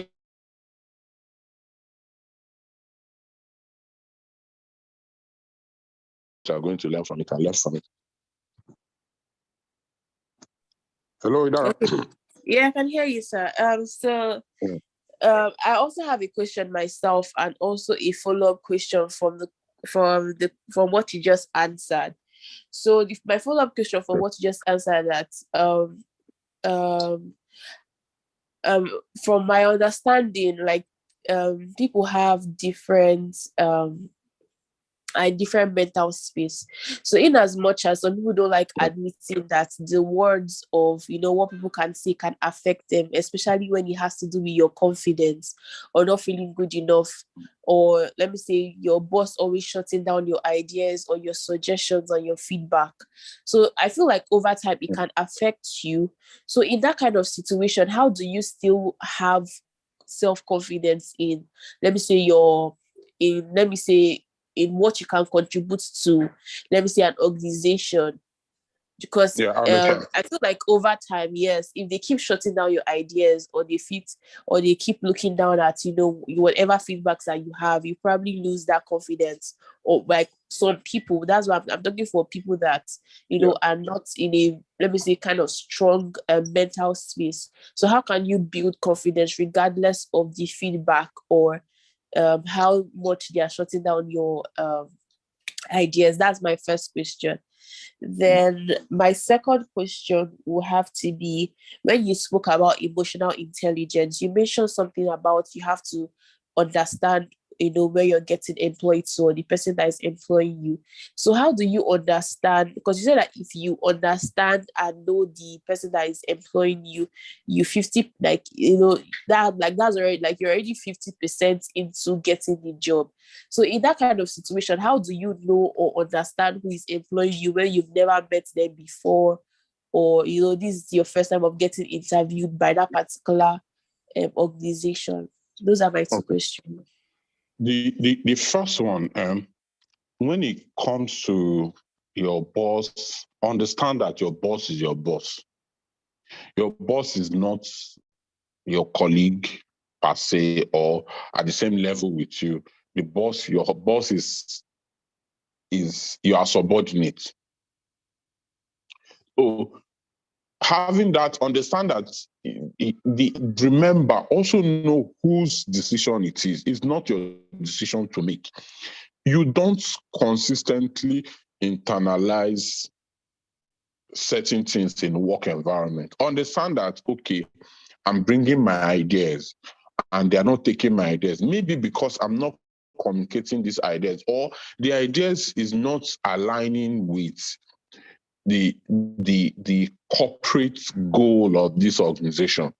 The fact that you're bringing ideas does not mean that those ideas must be implemented immediately. Sometimes some people are way ahead of the organization mentally. It happens. It also happened to me. I'm a cerebral person. I'm a creative person. So sometimes I think way ahead. I think way ahead. And people around me at that point may not understand where my mind is coming from. But it's okay. You can't force people to grow. So understand that, okay, it's not like my ideas are bad. It's just that these people cannot absorb these ideas for now. Either you keep them or you give them ideas you think that they can adapt to, that you feel will benefit them at that point, or you do it in bits. Sometimes, understand the scope of the organization. See, one thing will work, as soon as you resume in a particular place, understand who you are working for. Understand people you are going to work with. Like I said initially, approach everybody individually. You can have someone that you call a terrible boss. Another person may take that person as the best boss ever, because the person knows how to take advantage of, not the right word is not taking advantage, the person knows how to work with this person. This guy may be a terrible person, but everybody has his own. Some people, you can never get anything right with them. But some people are getting along with them. So the first thing is find a way to get along with this person for the period you are going to be with the person. It's crucial, it's important. Then you can now know how to move to the next layer. So I feel don't internalize everything. Don't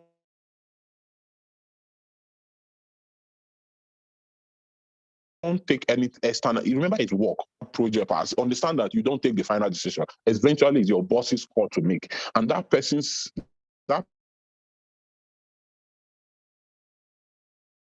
that is their call to make. Please don't let it affect your emotions, because it's not your decision to make. Even if it flops, it doesn't matter. It's a person's decision to make. Externalize it. Don't take it in too much. Understand that I can only suggest, but it's like giving somebody advice and the person is not taking it. Don't kill yourself over it. It's the person's life. It's not your life. Do you understand? It's not your life. It's not your business. The person, you first thing, you have to be, you have good intentions towards the organization, have good intentions towards the person, but it's the person's decision. It's the organization's decision to take. Then, as regards knowing the organization, even before you get into the organization, try and do proper search. These days, social media and internet has made things easy for us. From looking at somebody's LinkedIn or social media platform, you can, in a way, understand their kind of person. So before you even go there, and you know, okay, you've scaled through, it's looking like you're going to get this employment with these people. Study them, understand this organization, who will make the decision. These days, you can search anybody online. You can look at the person's Instagram page or Facebook page or Twitter. Let's see what the person talks about. What interests this person? What kind of person is this? But that is how to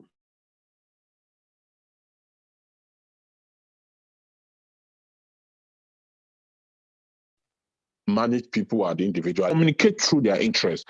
Communicate through what intrigues them. That's the best way to get. That's the way to get the best out of the person. So it's not. Remember, it's not about you. If you want to get the job, to get in this job, you need to go through this person. Then know who this person is. Understudy them a bit. Just research.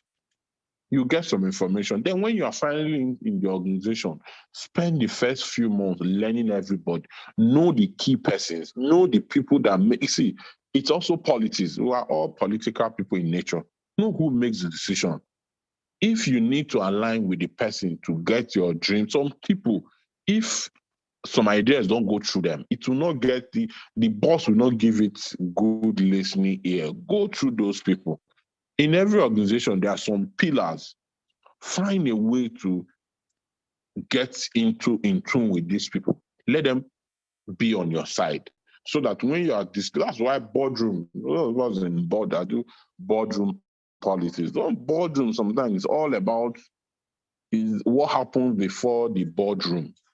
You get some people in alignment with what your goals are. Communicate it consistently. Let them buy the idea before you even throw it open.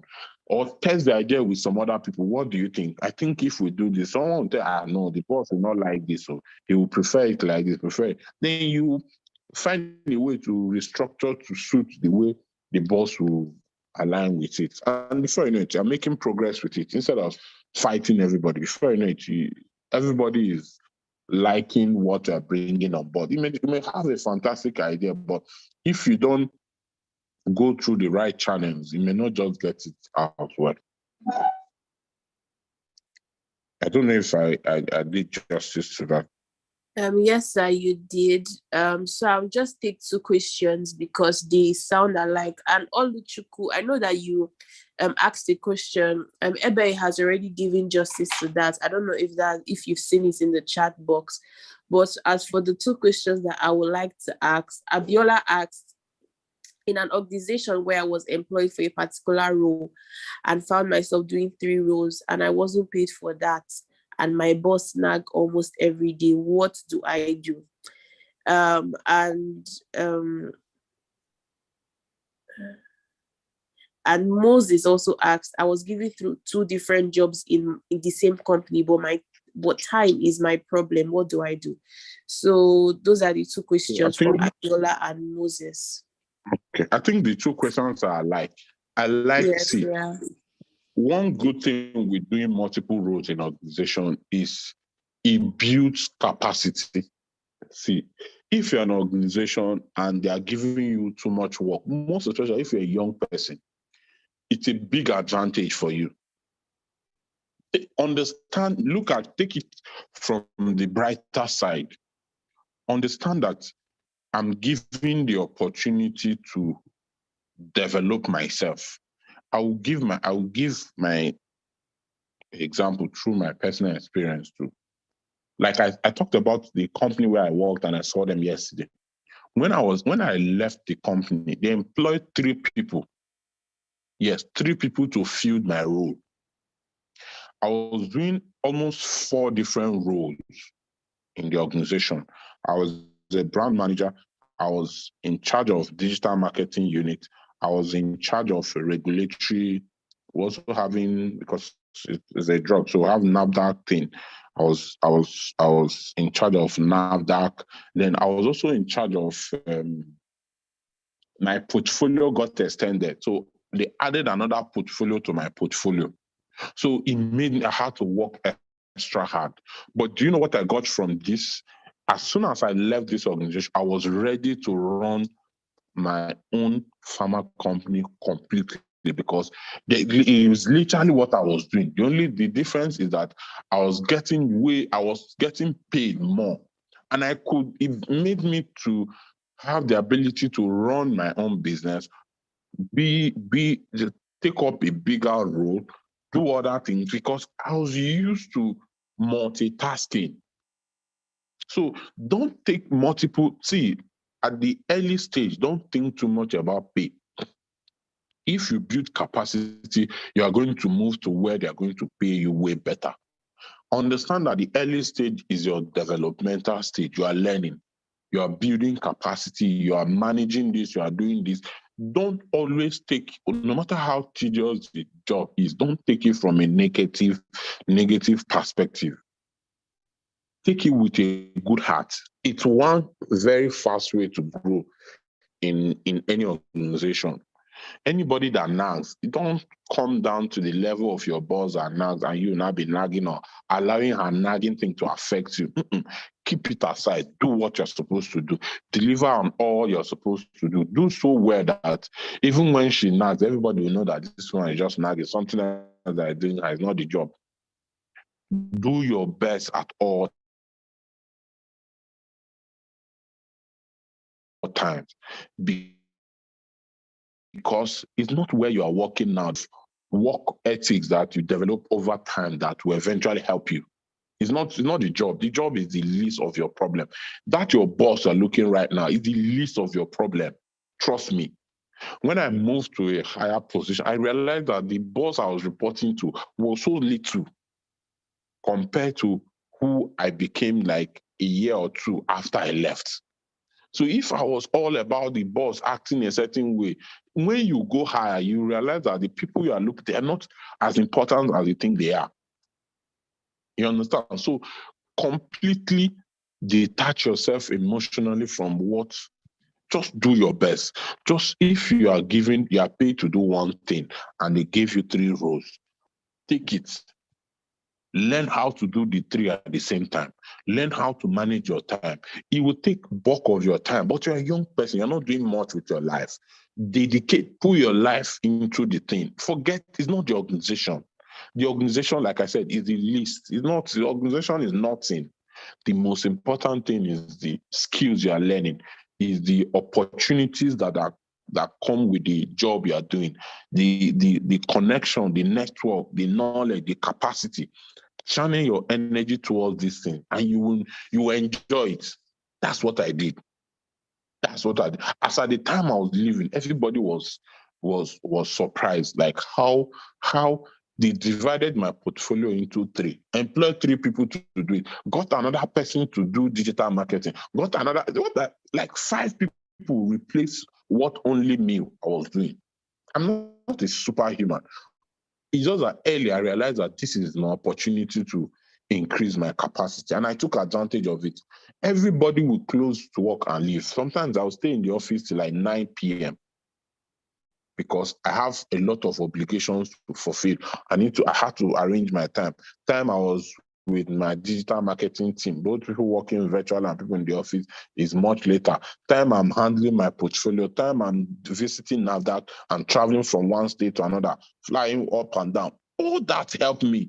I built network with NAFDAQ people. So in my current role, when it was time to register NAFDAQ, register Pro, it's the same people I was meeting. When I have any NAFDAQ related problem, I already have plenty. I can't count number of people that come to me with NAFDAQ problems. I'll tell you, okay, talk to this person because I've built relationship with this person. And this relationship, I built it when I was I wasn't in that office or I wasn't given that role, I wouldn't be able to fulfill those. So it may be tedious now, but on the long run, it's something that will benefit you.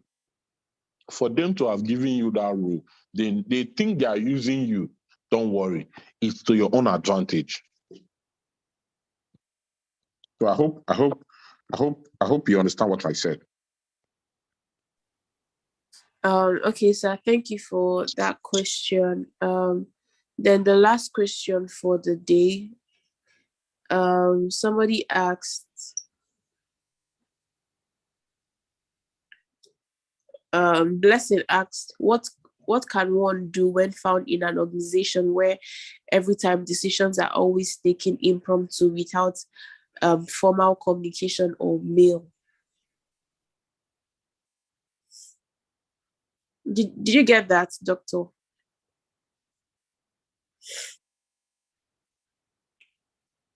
Hello, can you hear me, Doctor?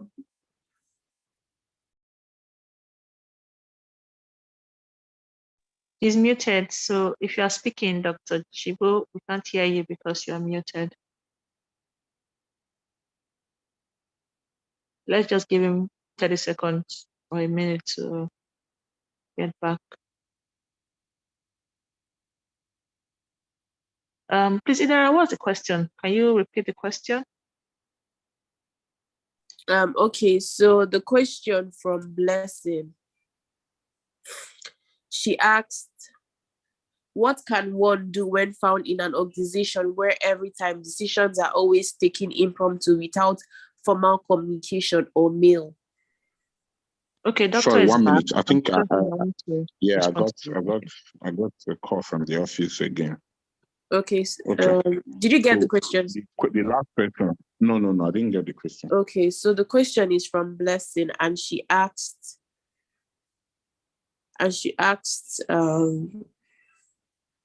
what can one do when found in an organization where every time decisions are always taken impromptu without formal communication or mail? Okay. Every organization has its structure and its culture. It's just you understand that most organizations the difference between the formal structure and the culture of the organization. The culture is not written. It's just how it is. So you either go with it or you just leave it. So some places, in fact, most places in Nigeria, there's no formal anything. It's just how it comes to the leader's head that is going to come and communicate to you. So the best thing I always do is that it's always room for communication. Talk to the person. See, what if we do it like this? What if we do it like this? What if we have like a structured thing where we are doing this, we are doing that, we are doing that? Sometimes it's also not too good to bottle up your emotions in organization. Sometimes it's better you talk about them. Most especially if you have a reasonable boss that you talk to, you listen to, you iron it out instead of feeling like, these people, they're just throwing things at us. Why not have communication? Why not talk with them? Why not engage and see how it goes? So that's usually how I approach things. Communicate. You can't get it wrong by communicating with organizations. Funny enough, sometimes some people, after communicating, they may throw it at you, I arrange it. It now gives you opportunity to be the one to determine the pace or how things are done and all that. So it depends on your role, how much influence you have in the organization. But communicating that with who matters is important. And it works. I've seen it work before. It works. Just communicate, talk to them. I would prefer if we have it so and so. If you have a responsible boss, he's going to listen and you're going to ask for your input. Okay, how do we do it? How do we do this? How do we do it? You itemize, then follow up. Before you know it, you have a functional SOP or like I think that's common. It's very common. But how you approach it will determine how much you get out of it. Okay, thank you, sir, for answering the question. So before we conclude on this meeting, I would like two people to share. So as a thank you to you, sir, this is like a special way we thank our facilitators. I would like two people to share their learnings and their personal takeaway, just 1 point each, or the overall like their learnings and their personal takeaways on the topic today. Just two people. You can just come in, unmute, and share your takeaway. All right, Idara, just quickly, before they do that, someone had just put, I think this is very important to Chinedum, right? Because of the way she put out the message, and she needs to be heard. Thank you everyone for your time. I know we've gone past our time, but we are wrapping up already. So doctor, she's asking that, with what you just said, that she had similar issues. She complained when her boss was passing all work to her, and now he has stopped. But now she's seen the importance that it was for her good. So what should she do? That is what? So he used to pass jobs to her, extra work, like the other person asked, but she complained and he stopped. But from what you shared, she's just realizing that it was for her own good to help her build capacity. So what should she do going forward now that he has stopped? How can she renew or revive that? Yeah, now you know better. You complain, you can go back. Hello, you can hear me, right? You can go back and say, okay, now I'm handling this. Initially I know that I complained about giving me extra work, but maybe you can identify 2 roles that you can fill, or 1, add it to it. Tell your boss, okay, I'm doing this. I want to add. You can give me this. You don't have to add everything at once. Now,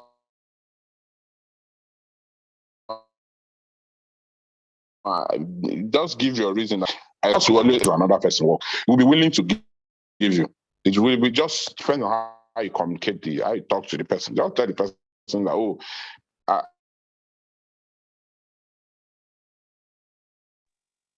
Your connection is I complained earlier, but now to have you add it. Hello? Yes. Hello?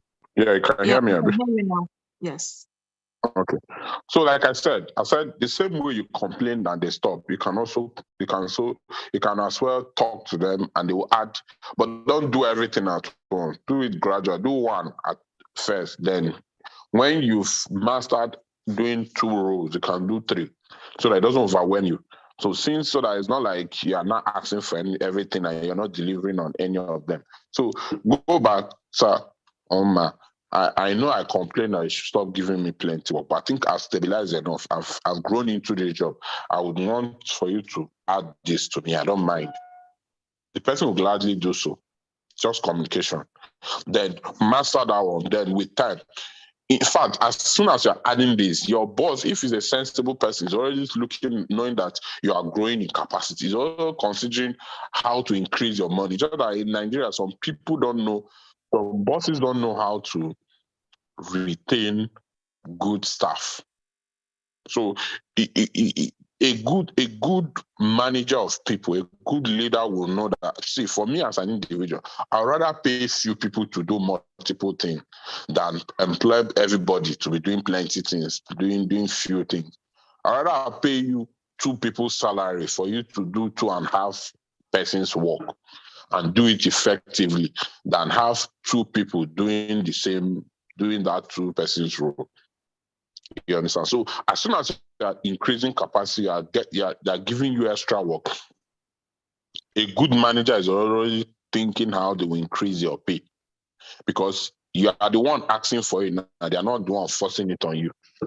So communication is just the key, and you'll be fine.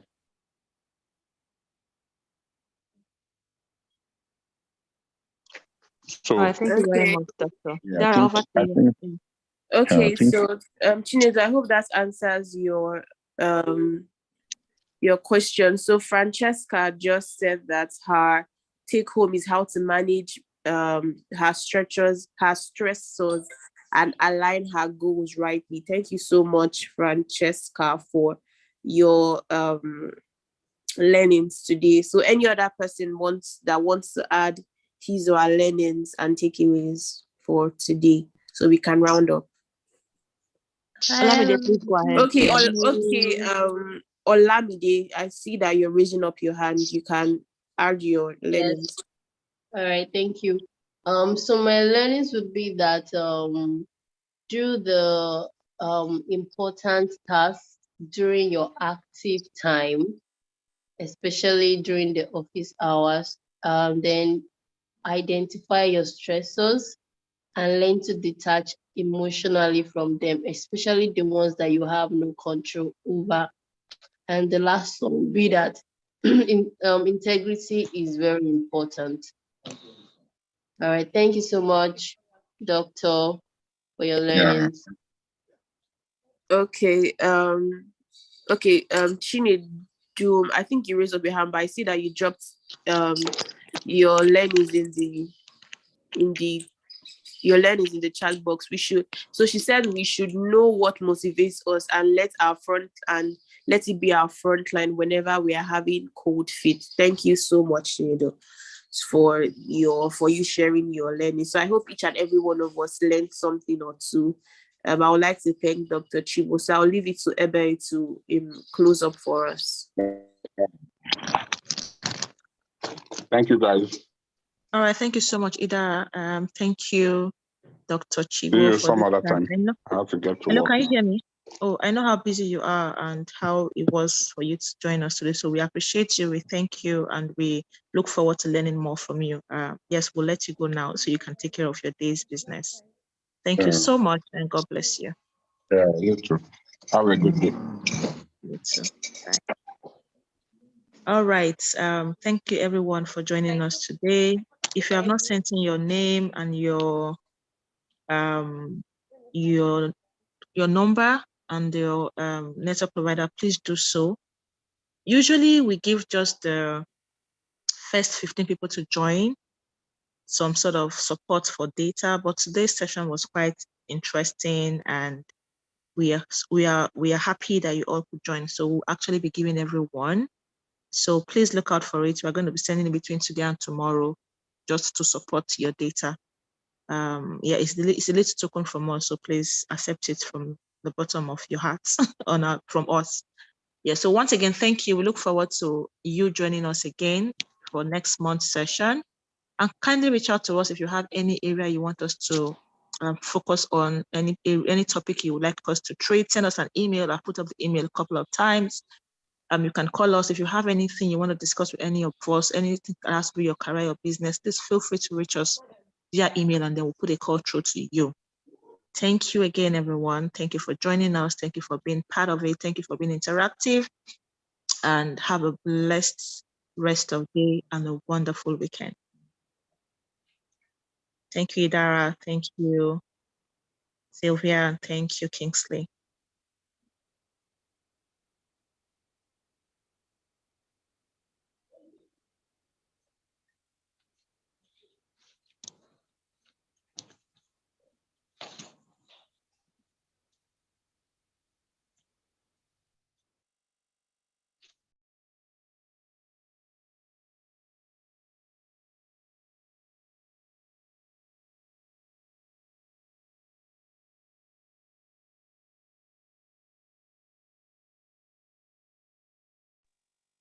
The person using Oppo, I hope you give us your name, because if not, we're going to be looking for you around Lagos as Oppo A1K.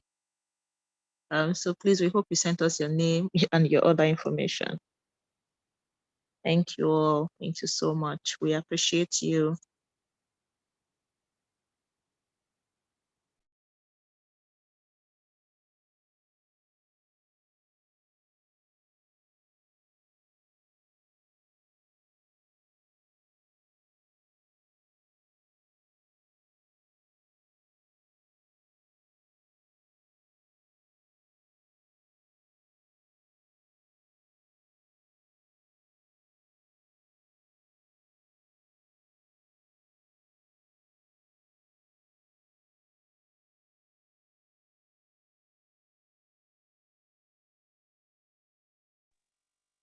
All right, Idara, if everyone have sent in their names and the number, we might need to close out the meetings. Let's just give them 2 more seconds or 2 more minutes to send in their.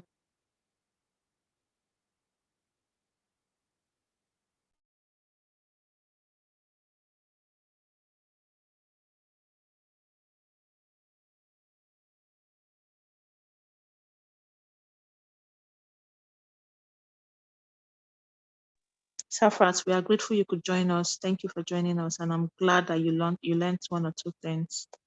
That's our mission. That's why we're here. So we all keep learning and upscaling ourselves. I also learned a lot from today's session.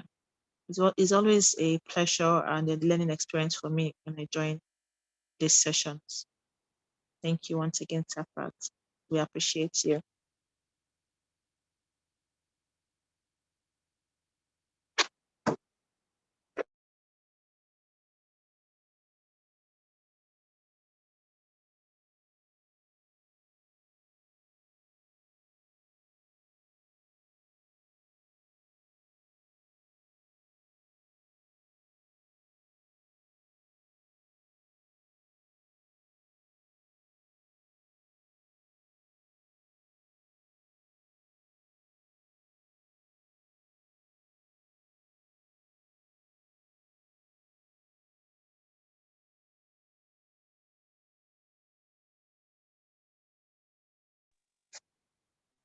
Yes, thank you, Blessing. There was no slide used today, but we'll see how we can share some of the bullet points that we also got from the session.